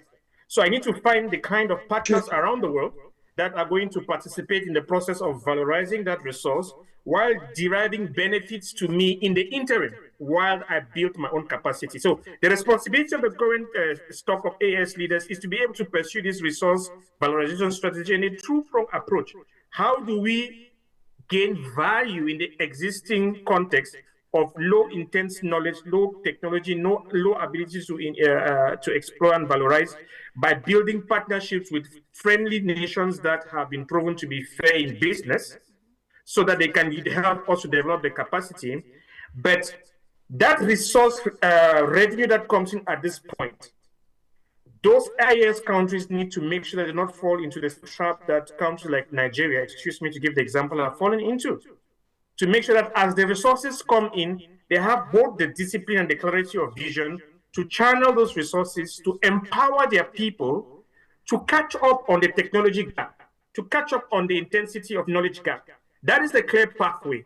Now, you cannot imagine engineers into your countries. You cannot imagine scientists. You need to develop them, you need to school them, you need to educate them. So there has to be a clear developmental program in place that says that in terms of the endowments that we have at the moment, projected into the future to produce batteries, we're getting into electronic vehicles, project the business needs of the future in the next 50 years, and develop the human capital and technology capabilities locally, then be able to valorize those resources in the short to medium to the long term. That is the mission. That is the in the classical Fanon sense, that is the generational mission of this generation of IAS leaders, to make sure that they are both securing the resources, stopping themselves from being exploited by imperialist forces, but striking deals that generate the kinds of excesses that it can take for them to develop their own capacity. Once they build capacity in education, in developing capabilities, in advancing in technology, in becoming innovation leaders, then they will be setting themselves a pathway to catch up, a pathway to be able to join the race, a pathway to be able to somewhere along the line get to a point where they tell themselves, we don't need French engineers to exploit our minerals, we don't need German engineers, we don't need African engineers, for the sake of the argument. So it's not about the nationality of the origin of the engineer or the color of their skin. We have capabilities at the moment. So that we don't have to have an anti-imperialist discussion down the line because we can exploit it by ourselves. So that mandate has to be carefully executed. It has to be something that says that we want to, in the current instance, project for ourselves that in the next 5, 10 to 15 to 20 years, we have X number of mining engineers. We have the kinds of technology that it takes to identify exploit miners. We have the kinds of investments. If we would not buy it, we need to develop locally. And while we are developing it locally, developing local capabilities, we need to be able to acquire that knowledge so that we can valorize at the time being. So for me, that is sort of the joint objectives. It would have to come with strengthened and strong institutions. It would have to come with investing in the people and developing their capabilities to valorize their resources. It would have to come to build the kind of partnerships with the people that would connect you into the global production value chains. You need to essentially come up with an industrialization strategy that says that from this point, this is what we have in our hands. This is what we need to do to become a country like Norway. Let's take resource ownership in Norway and Sweden and the Nordic countries. The creation of sovereign wealth fund that becomes utilized to develop other capabilities in the economy. From the ownership of oil to the development of petrochemical industry to the branching off of related value chains in the production process. That is where you say good governance and efficient institutions in the case of the North, in your Norways and your Swedens of the world, contributed today being making use of those resources to empower and develop their people and strengthen their people. That is the African objective. That's the objective of the IAS countries. It doesn't change because it's now in Africa. That is the pathway that has been utilized in most contexts, and that's the pathway that's proven to work. The African challenge is to come from that point, from a low-level steady state. It's coming at it from a very low deposit availability of those skills. So it has lots of catching up that it needs to do in terms of developing those own capabilities, and it has to be able to, while doing that, defend its rights to ownership, defend its rights to exploitation, defend its rights to be able to use the resources for the benefit of its people, but impose upon itself the discipline of managing the windfall, of the discipline of managing the abundance that comes in, the discipline of making sure that it's like in the 80s and in the 90s, oil blockades got so many billions of dollars flowing to Nigerian coffers, and they got so much money from oil that was being exploited out of Nigeria that they got drunk with those resources and created chaos instead of advancing. Nigeria as a country should not be where it is, given the fact that it has been an oil-producing country for the last part of the last 4 or 5 decades. Nigeria should be like the United Arab Emirates in terms of resource ownership. Nigeria should supposed to be Dubai. People going to Lagos the way they're going to Dubai and Abu Dhabi. What made for the difference is just that resource ownership was combined with effective governance to be able to empower the people. Now, every resource-rich country has that obligation. If your point of departure is your ownership of resources, your responsibility is to manage those resources to empower yourself. If the resources are going to be a source of division, and if you allow imperial forces to come and pit you against each other and cause you to keep fighting so they can be exploiting the resources, you would never be able to turn around and blame imperialism, because you had the opportunity to be able to make use of effective governance to close ranks, empower yourself. Now, people respond to incentives. If you allow yourself to be, excuse my friends, put over by people who can come and pit you against it, you can blame them till the chickens come home to roast. They are business people. They go where opportunities are created for them to explore. If you want them to come through the front door, create strong institutions, straight business partnerships. If you want them to come through the back door, create chaos, and they will come and take advantage of chaos. So I'm here emphasizing on the African responsibility to hold ourselves to higher standards of governance, to hold ourselves to honesty, integrity, and the well-being of our people. No matter how many partnerships we establish with any members of the segments of the world, they will never be able to take care or have the interests of our people more than ourselves. And that has to be clear. So while we fight back on equal partnerships and exploitative relationships that have been in the context of our history, we need to take a step forward, taking care of our own people. We need to value their lives. We need to be able to not wake up and then, because we disagree with the people, go out there and then just kill people. Send army into a village and then they wipe out the whole village and burn the village. We solve our problems with that kind of brutality. Our psychology, our mindset, our civilization, our respect for our own kind needs to significantly improve. That is the sense of collective well-being that makes for the European social contract. Is the whole notion that there is a clearly defined sense of well-being. There's a clearly defined sense of the common good. And it's an agreed social compact that says that let us provide resources to government to manage those resources on behalf of the people, and we'll take care of the general well-being of people. That is the bedrock of functioning Western societies. The ability to be able to identify a common good and agree on that common good and pursue it. Now, Africans, for some reasons, have not gotten to that point. And I know that's a very generalistic statement, because look at Nigeria. Nigeria is a country of multi-millionaires in US dollars. living and driving fancy cars. I mean, if you can think of any luxury car that is manufactured in any corner of this world, you would find it in Lagos. But driving on roads that are not roads, parked next to and sitting in neighborhoods with people that do not have electricity, water, or cannot afford healthcare. The Africans' ability to be able to exist in affluence and see their neighbor live in abject poverty is a real imperialism that we have to deal with in the 21st century. Because that inability to feel for kin, it's not because the French came, it's not because the British came. So there's that evolution in our mindset, that evolution in our ability to look after our own.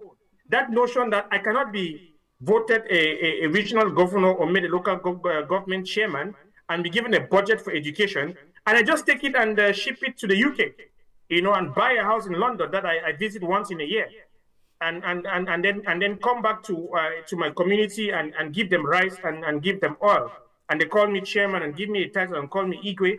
I drive around with bodyguards, on infrastructure that I was tasked with the responsibility of developing, in roads that I was tasked with the responsibility, surrounded by education institutions whose budgets I have siphoned over to Switzerland.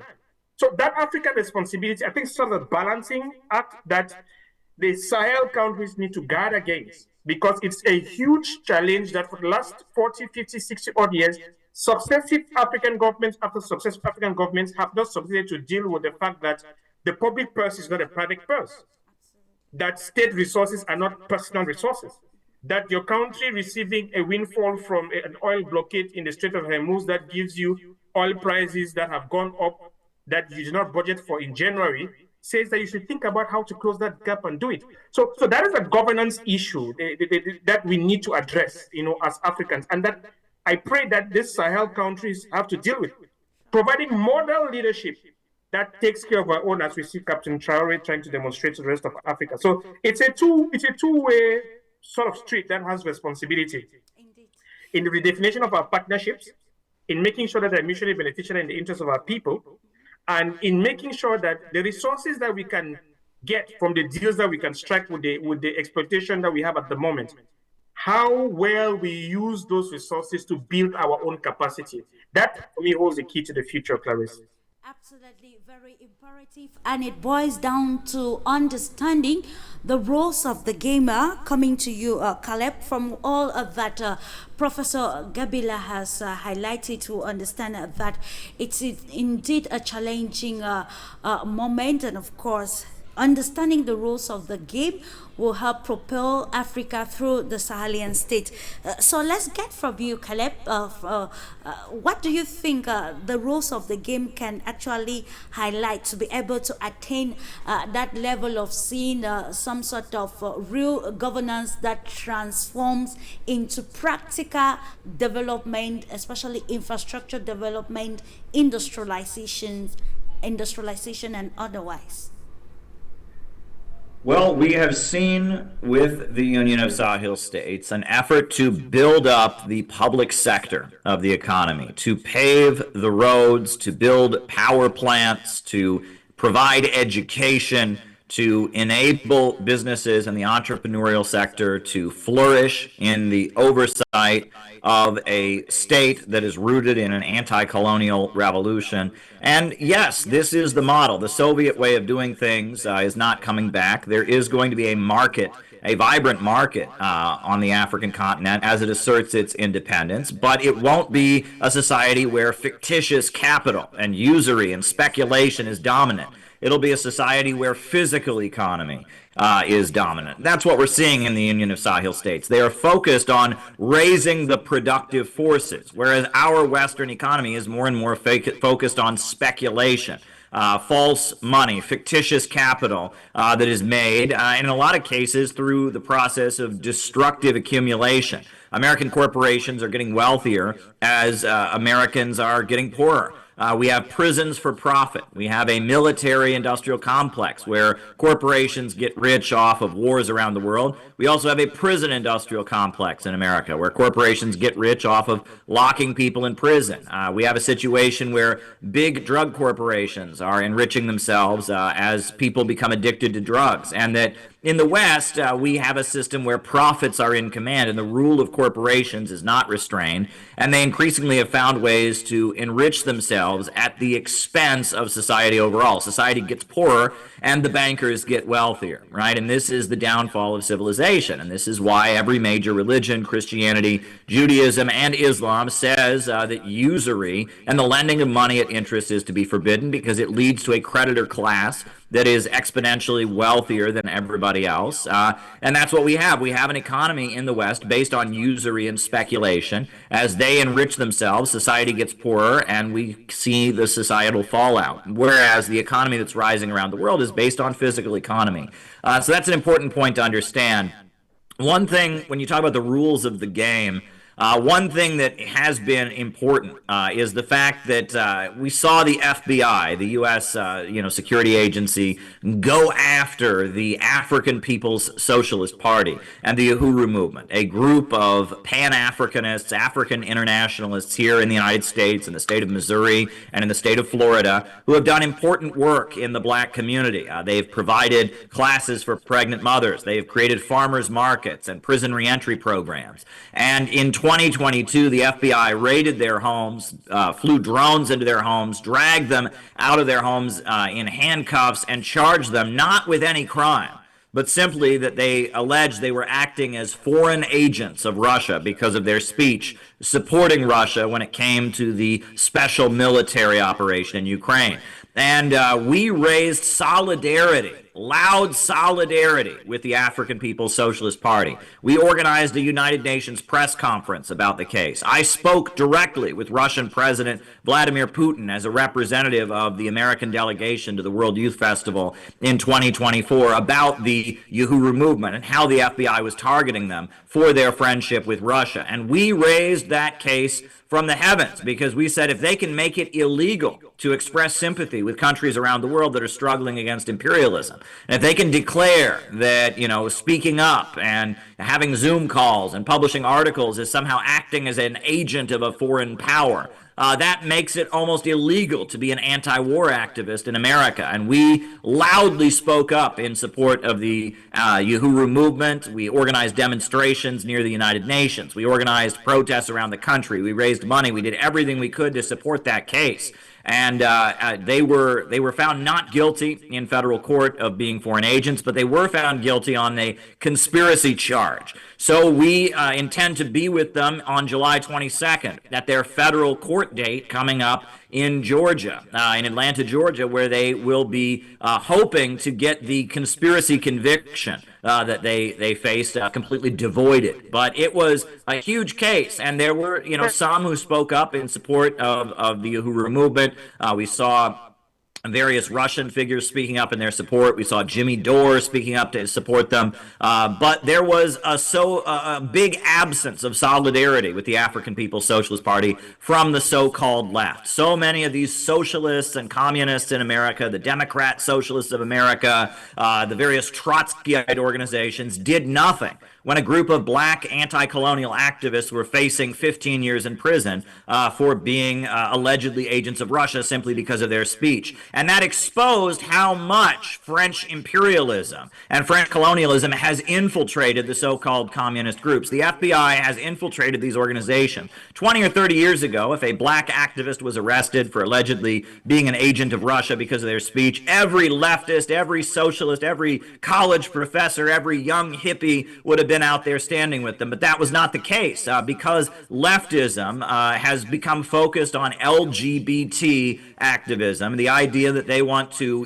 force certain cultural values onto the African people, tell them that the way we do things in the West, the way we do things, that must be imposed. Tell African people they shouldn't be allowed to maintain the traditional family. They shouldn't be allowed to uphold their religion and their culture. That has been what the West has kind of manipulated the so-called left into doing. And so many of the socialist and communist groups, they're not focused on opposing imperialism. They're focused on waging a culture war. And it's a culture war against the African people. It's a culture war against Muslims. It's a culture war even against Christians in America. And it's not about opposing imperialism. And it has very little to do with what Stalin was doing in Russia, or with what Mao Zedong was doing in China, or with what the anti-colonial revolutions around the world are focused on. There has been a huge manipulation of leftist activists, and that's an important point to make. And that the George Soros NGO apparatus that kind of has taken control of what calls itself leftist activism has really weakened it. But we at the Center for Political Innovation, we have refused to go along with that. We stand in solidarity with the African People's Socialist Party, with the Uhuru movement against the FBI, just like we stand with Ibrahim Traore. And, Penny Arcos, my colleague here, has written a great exposés about how Jacobin magazine, one of these socialist magazines, has become a propaganda outlet, demonizing the Union of Sahel States, demonizing Ibrahim Traore, and that leftism in the West has become hijacked as part of an anti-African, anti-Russia, anti-China agenda. And we at the Center for Political Innovation have defined ourselves in opposition to that. We are building a real anti-colonial movement that is not committed to this kind of culture war that the Western imperialists are committed to and have manipulated so-called left-wing politics to serve. And I think that's an important point to make as well. Solidarity with people struggling against imperialism is not dependent on any cultural position that they take, and it's certainly not demanding that they refuse to stand with Russia and China and countries that have done business with them in a much more fair and respectable way on the basis of win-win cooperation, rather than the basis of impoverishing them. We've seen what the IMF has done around the world, looting countries, impoverishing them. We've seen how instead of fighting the AIDS crisis in Africa, they turned it into a money laundering scheme. The AIDS industry that has been made, where all kinds of wealthy American NGOs are funneling money and manipulating things in the name of supposedly fighting AIDS on the African continent, when in reality they're just enriching themselves and making a name for themselves. There's a lot of cynicism in the so-called activist circles in the West, and a real movement based among the working people of America and their desire for a better life, and making clear that that can only come in a new America beyond imperialism that stands in alliance with the people of the world in the struggle against Wall Street and London and defeating the British Empire system. That's the kind of movement we at the Center for Political Innovation are trying to build. And it's not easy, it's difficult, but we have people around the country who understand that we are sincere, who understand we're not just trying to be famous on social media. We're trying to build a real community of activists to carry out real operations, to engage in real political education. Our goal is to set up a network of community centers across America that will engage in anti-imperialist education as well as community work, and we believe we will accomplish that goal. We are very excited. We continue to meet great people, and those who understand what's going on in the world, and those who can see that real work and real community needs to be built, appreciate the Center for Political Innovation. So I just wanted to throw that out there. Okay, thank you so much. Indeed, there is need to share information, especially alternative information, as we are navigating the world with very significant new alliances being created. Now, with you, Penny, let's look at the frameworks that could be put in place to navigate the challenges which have just been highlighted in the previous analysis, as we continue to look forward to the agenda of the Sahelian leaders, and how this will actually bring a new face of the African continent in line with international interaction, especially along very diplomatic and strategic lines.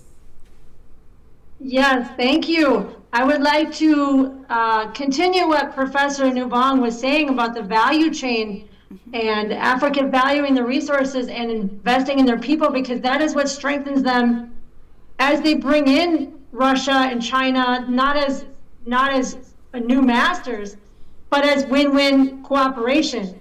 You talked about valuing your resources. In Mali, they have a local gold, for their first gold refinery that they are setting up with Russia. but the state will own 62% of it. They have a local development mining fund that just invested $33 million into local communities, electricity, roads, schools, hospitals.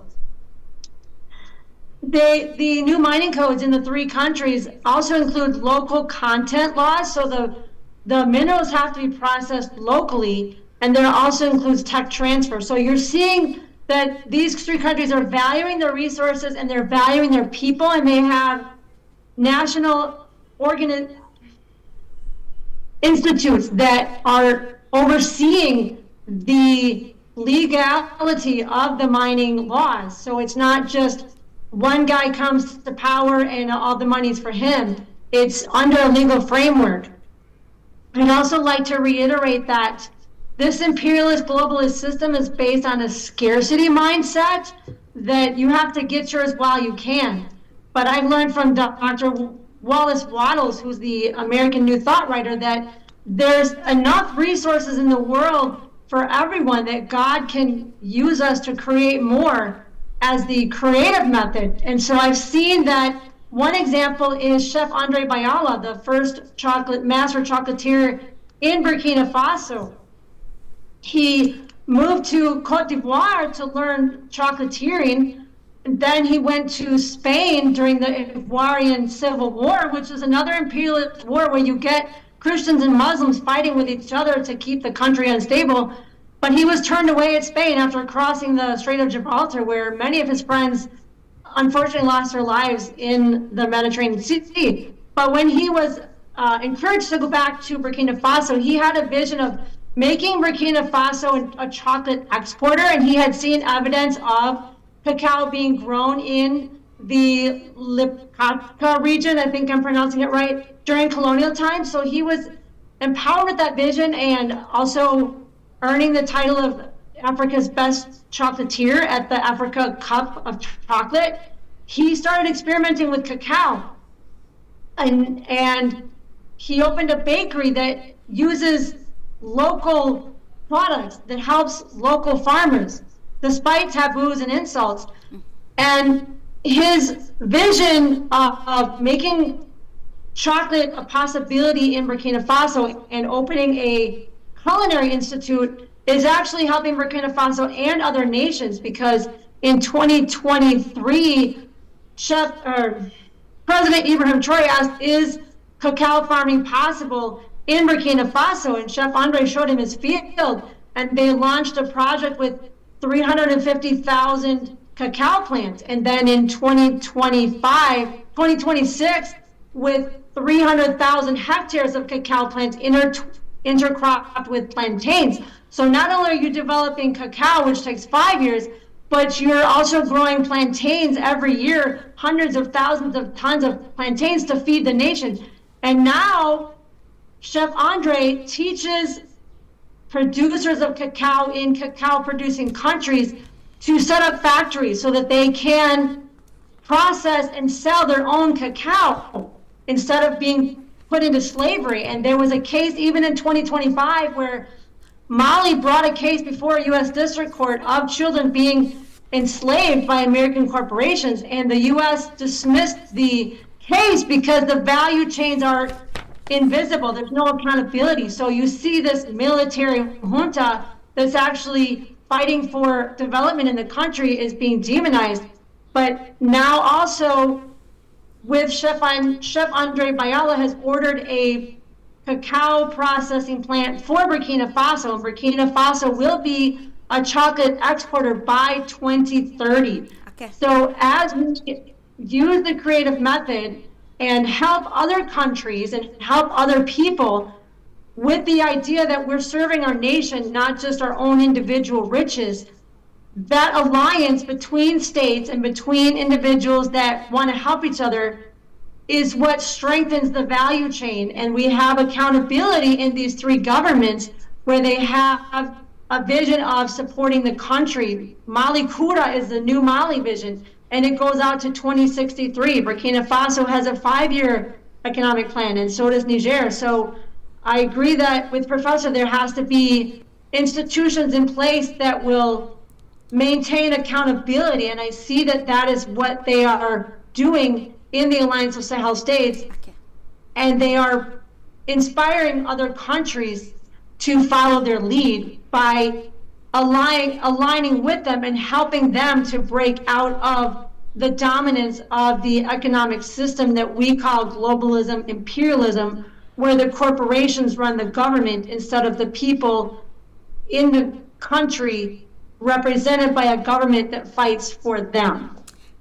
Absolutely, with the decline of the old base order, we are sure that the plan of the three revolutionary leaders will actually sustain, and of course will bring a new impetus of leadership across Africa. But then that needs political will with you, Alter Mobley. Let's see the place of political will as a tool that Africa needs, and of course even revolutionary leaders need. We know Togo and other countries have presented themselves as, friends of the Sahelian state. But then, how can this relationship translate into real development to accompany the roadmap of these revolutionary leaders to see a new face of the African continent? Where is the place of the political will, and what is the probability of attaining that soonest? Thank you again, Clarice, for this forum and to share these kinds of values and ideas. Togo needs to be more than a friend. Togo needs to be a brother country. It needs to be a sister country to the Sahel states. And anyone who comes in contact with Africa and says, I'm here to help and I am here to facilitate and help you be a stronger country and a stronger collection of states, they need to be more than friends too. They need to understand we're all part of a human family that is really trying desperately in these days to get beyond the racism that has been endemic, and it's the reason we have balkanization. It was a reason for colonization, and we can't deny those things. We can't throw that in the background and act like it's not there. We do have to overcome the challenge of the specter of racism and its impacts on all of these issues that we're dealing with. Africa is not a child. It's not a collective of your children that you need to nurse and bring along and bring up, whether you're from China or Russia or Europe or from America for that matter. That is not what Africa is. Africa is a mother continent. It is the cradle of civilization. It is where life as we know it, or human life, spawned from and was generated and nurtured. And we need to treat it as such. Treat it like your mother. When I think about something that Professor Ngabella mentioned, he was talking about the various countries and who owns what is in Africa.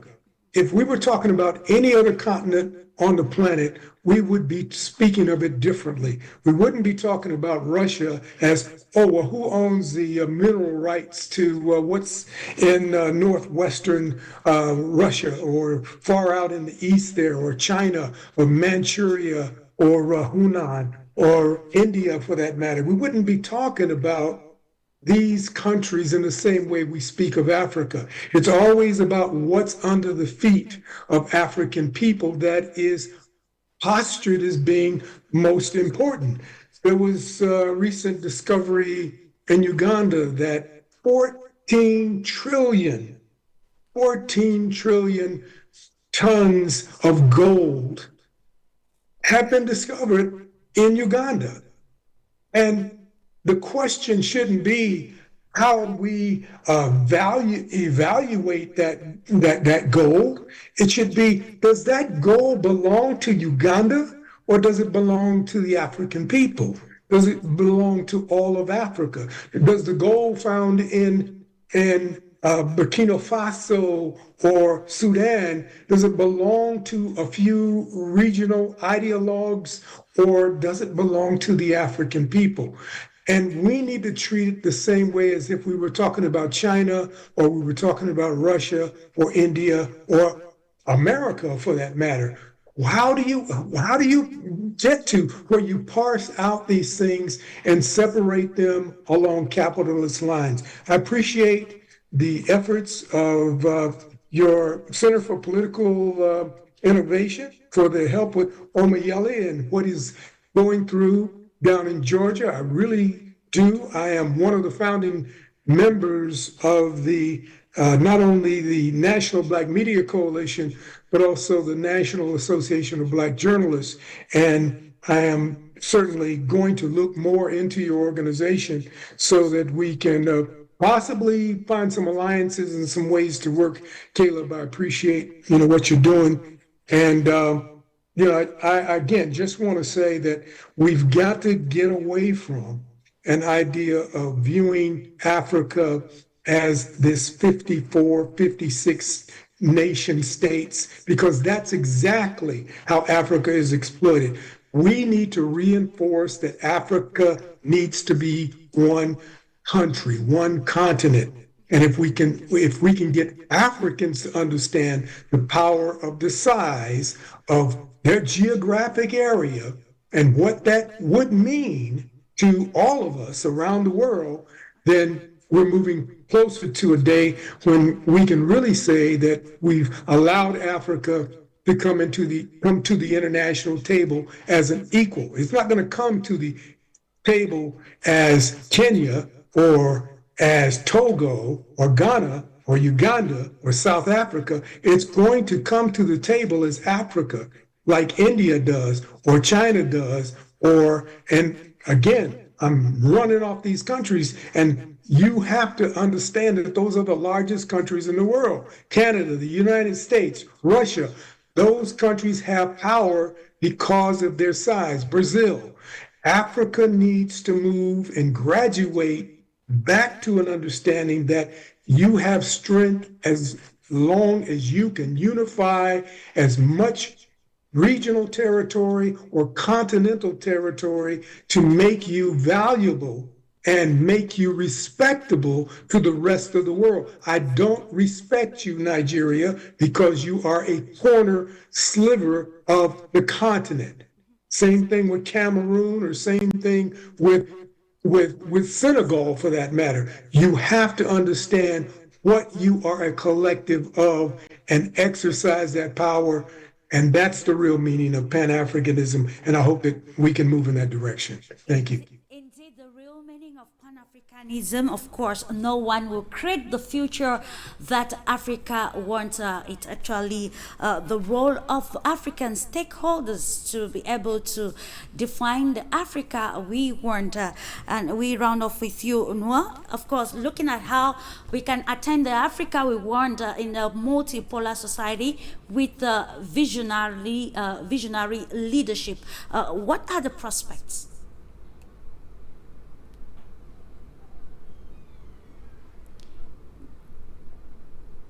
You seem to be muted, Noor. I'm sorry, I didn't catch Okay. the ending of that question. What was it? Looking at the prospect of having the Africa we want, of course, seeing the giant bloc, the Sahelian states defeat imperialism in a multipolar context. Well, I would say that the prospects are quite good. The winds of history are truly on the side of the people of the world and not on the side of the dying Western financial system. And I think that that's become increasingly clear with the sort of brazen desperation that we've seen from the Trump administration recently. Some people may look at the attacks that have been made on Venezuela, the attacks that have been made on the people of Iran, the attacks in Latin America, escalations against the people of Russia and on the African continent, and they may mistake that for strength. The reality of the situation is that is a point of weakness, and likewise. people often talk about, what it is that makes America special. They talk about, our so-called human rights and our freedoms. But the reality of the situation is that many of those freedoms that Americans take for granted, the civil liberties, product of the stability that existed as a result of the tremendous amount of financial stability that happened in the United States as a result of the post-World War II economic expansion. But the reality of the situation is that this system that we've been clinging to is dying. We can't hold on to the system in the same old way. And we see that in the taking away of our civil liberties.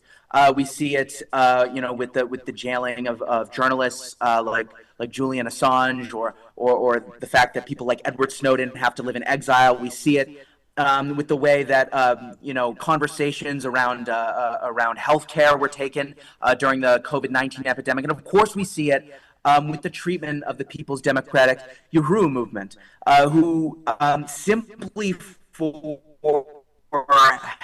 holding Zoom calls, having like a $20 donation to their PayPal, we're convicted under the we're prosecuted under the Foreign Agents Registration Act, an act that has really not been used since the First or Second World War with any seriousness. That is something that Western powers are really going to have to reckon with. We're told oftentimes that these wars that we're fighting around the world are for human rights, that these countries don't have the freedom that we have here in the West, and that we're bringing freedom to them. When the reality of the situation is that as these countries are breaking free from the Western financial system, as they are growing, as they are developing, forging alliances with each other, turning eastward, and joining with the Belt and Road Initiative, taking advantage of the development projects happening in Eurasia and subsidies that Russia is able to provide. As they're doing this, they are taking away our freedoms, and that is something that is should be of tremendous concern to the American people, which is part of why they've sort of manufactured this atmosphere of pessimism and degeneracy and endless culture and gender war strife that you see on the internet. They really need to keep the people of the world distracted so that they don't see the hope that is on the other side of the world, the hope that is emerging on the African continent, the hope that is emerging in Asia and in Eurasia and in Latin America, and all around the world. The people of the world are breaking free of this Western financial system, and that is something that should be celebrated, and that is something that should really be brought to the American people. And we do our best to do that at the Center for Political Innovation. We distribute hundreds of books for free, and we're really looking forward to really expanding our operations in this next year and really expanding our influence among the American people, because we have a message that they need to hear, and that is that the future of the United States is with the people of the world. It is not with the Wall Street or with the City of London.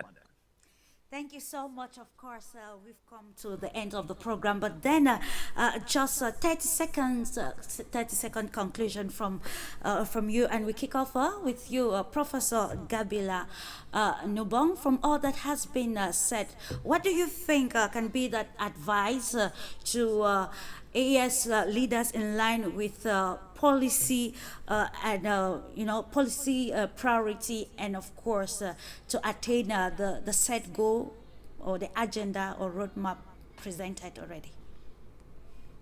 Well, I think you have a generation of, you have 40, 50 odd years of African post-independence experiences to learn from. You know the mistakes that your counterparts on the other parts of the continent have made.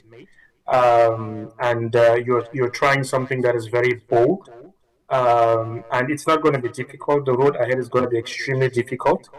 It's not going to be easy, sorry. The road ahead is going to be extremely difficult. Privilege does not give up without a fight. Class does not back off without trying to protect its turf. Exploitation does not develop a good conscience overnight. So the battle continues. This generation of AS leaders are rewriting a new history for Africa. Their mandate and their responsibility is to write the history differently from what their post-independence predecessors have done by demonstrating commitment to good governance, commitment to the well-being of the people, resilience and resolve in the pursuit of their objectives, ability and the facility to be able to establish the kinds of strategic partnerships that's going to make for the well-being of the people. Is it going to be an easy journey? Definitely no. But they have taken a bold step. We can only wish them well, and as the rest of the African fraternity and our friends around the world continue to provide them the sort of support, moral support, and intellectual and idealistic support that it takes to be able to make the roadmap ahead of them clearer. Their success is going to provide a model for the rest of the African continent that it is possible, it can be done, if we have the right incentive, the right motivation, the right leadership, and the right partnership in place. So they need to uh, look after their people. There's the one thing that, as an African and as one who wishes them well, I would say, make the people first, invest in the people, let the people see that whatever you're doing, it's for their well-being. They would empower the people, they will defend the revolution. Empower the people, they would make for the sustainability of the revolution. Put the interests of the people first in everything that you do, and give them the tools and the resources to carry the vision that you have embarked upon long into the future, and you'll never go wrong with what you're doing. Thanks so much, Clarice. Okay, thank you so much, Professor. Gabila, it's about people-centric leadership. Swiftly with you, Caleb, 30 seconds. Of course, what do you think are the parameters to actually check the risks of involved in this revolution that the leaders have started? We are 2 years and above to be able to stamp out imperialism in the modern context. Well, I can only speak to our role in the United States, which is a movement is needed now more than ever. The amount of podcasts out there, the amount of social media, the amount of discussion that goes on is great, but it doesn't mean anything if it doesn't lead to action. And we need to build a movement in America of people that understand what's happening on the Union of Sahel States and on the African continent, what's happening around the world, and why the future of America cannot continue to be tied up with the British Empire system and these wars around the world. And that's what our organization is committed to doing. A movement is needed more than anything right now, and we encourage people that are in the United States to get involved, because now more than ever it's time to build a network of people who can carry out operations, can educate, can raise awareness, and can build the networks and communities necessary to transition the United States into the new world beyond imperialism. Indeed, the new world beyond imperialism, people-to-people connection to foster the different phase of international relations. And of course, there is need to keep Africa's flame burning. With you, Penny. How can we attain this under the banner of the AS? And of course, as we continue to observe and watch the development across the region, tackling insecurity at the moment? Thanks. Thank you for the question, but could you clarify your question? I wasn't quite clear what you wanted me to address. Okay, looking at the concluding phase of your book, it's titled Africa's Flame, and of course there is need to maintain this positive flame, which is revolutionary across the continent, to see that we are looking at it from a different perspective that aligns with the roles of the New World Order. Okay, so you want me to explain how Africa's Flame, the book that I wrote, and the example of the Sahel states can inspire the rest of the world, is what I understand. I'm finding, as Caleb Moffin said, that we have to build the movement, and as I educate people with my book or with demonstrations. Yesterday, I was out in the streets with my partner, Gary, and we had a Juneteenth celebration with pictures of Hands Off Uhuru and Hands Off Africa, Hands Off Ibrahim Traore. We were all prepared with a little skit to do because we didn't know who would be there. And a Somalian gentleman came up and said, Ibrahim Traore, wow! So he talked for about 10 minutes about all the wonderful things that's going on in the Sahel states. And then another gentleman walked by, and the Somalian man educated him about Traore and about Uhuru and how the FBI went after Uhuru. So I'm seeing that people are excited when they learn about the developments, the economic development, agricultural and mining and entrepreneurships especially. They're excited about what's happening and the possibility of an actual Pan-African movement.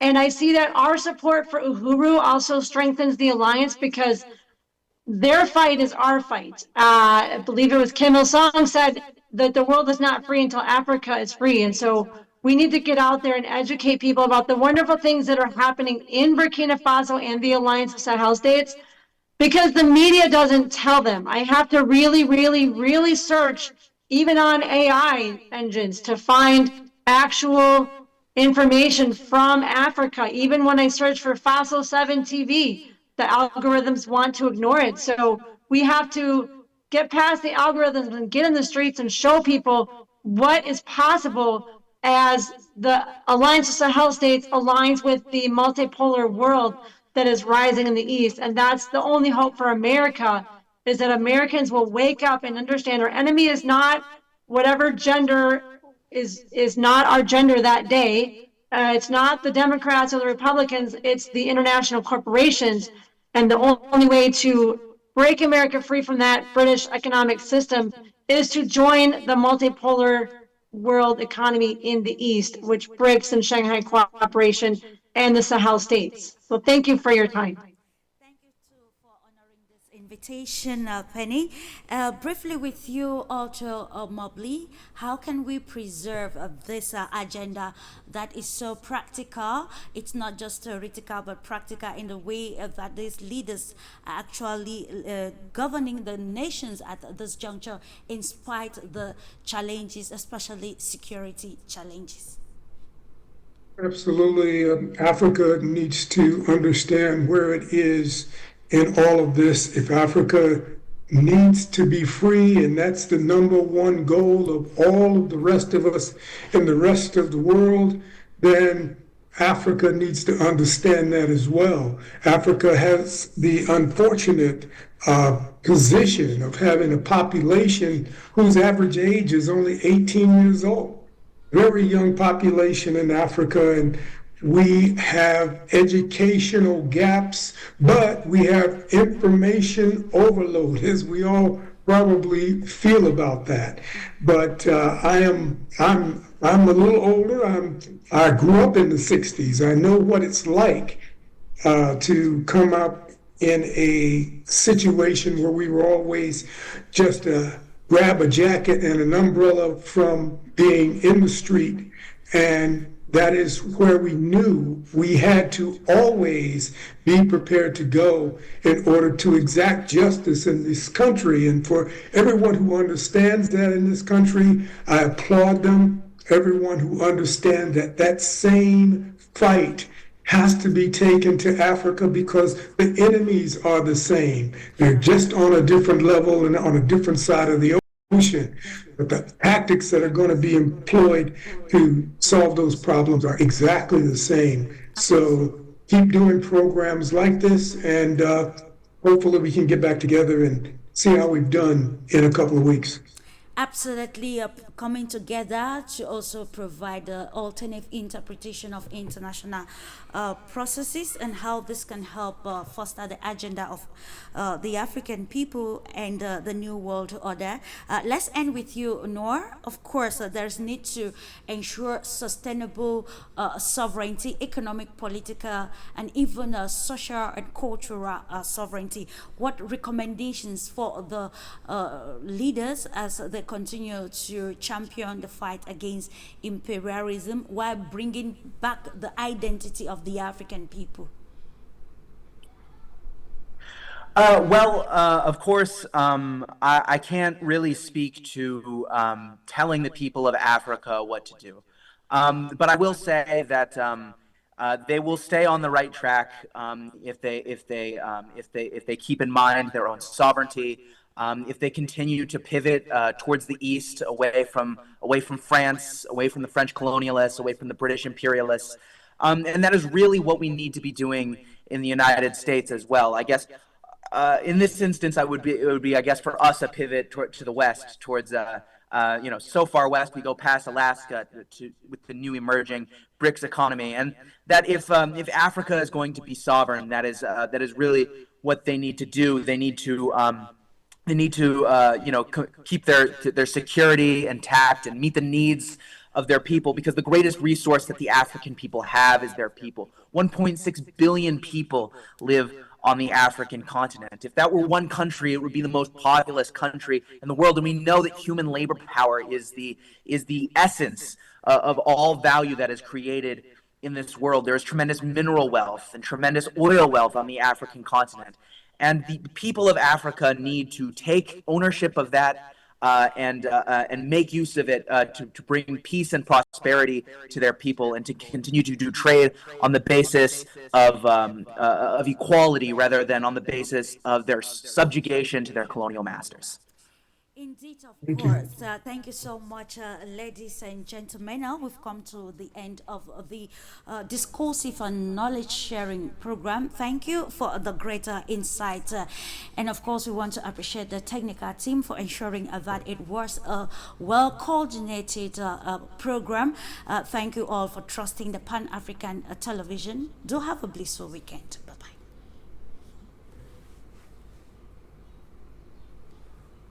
This Thank program you. was brought to you by Globus.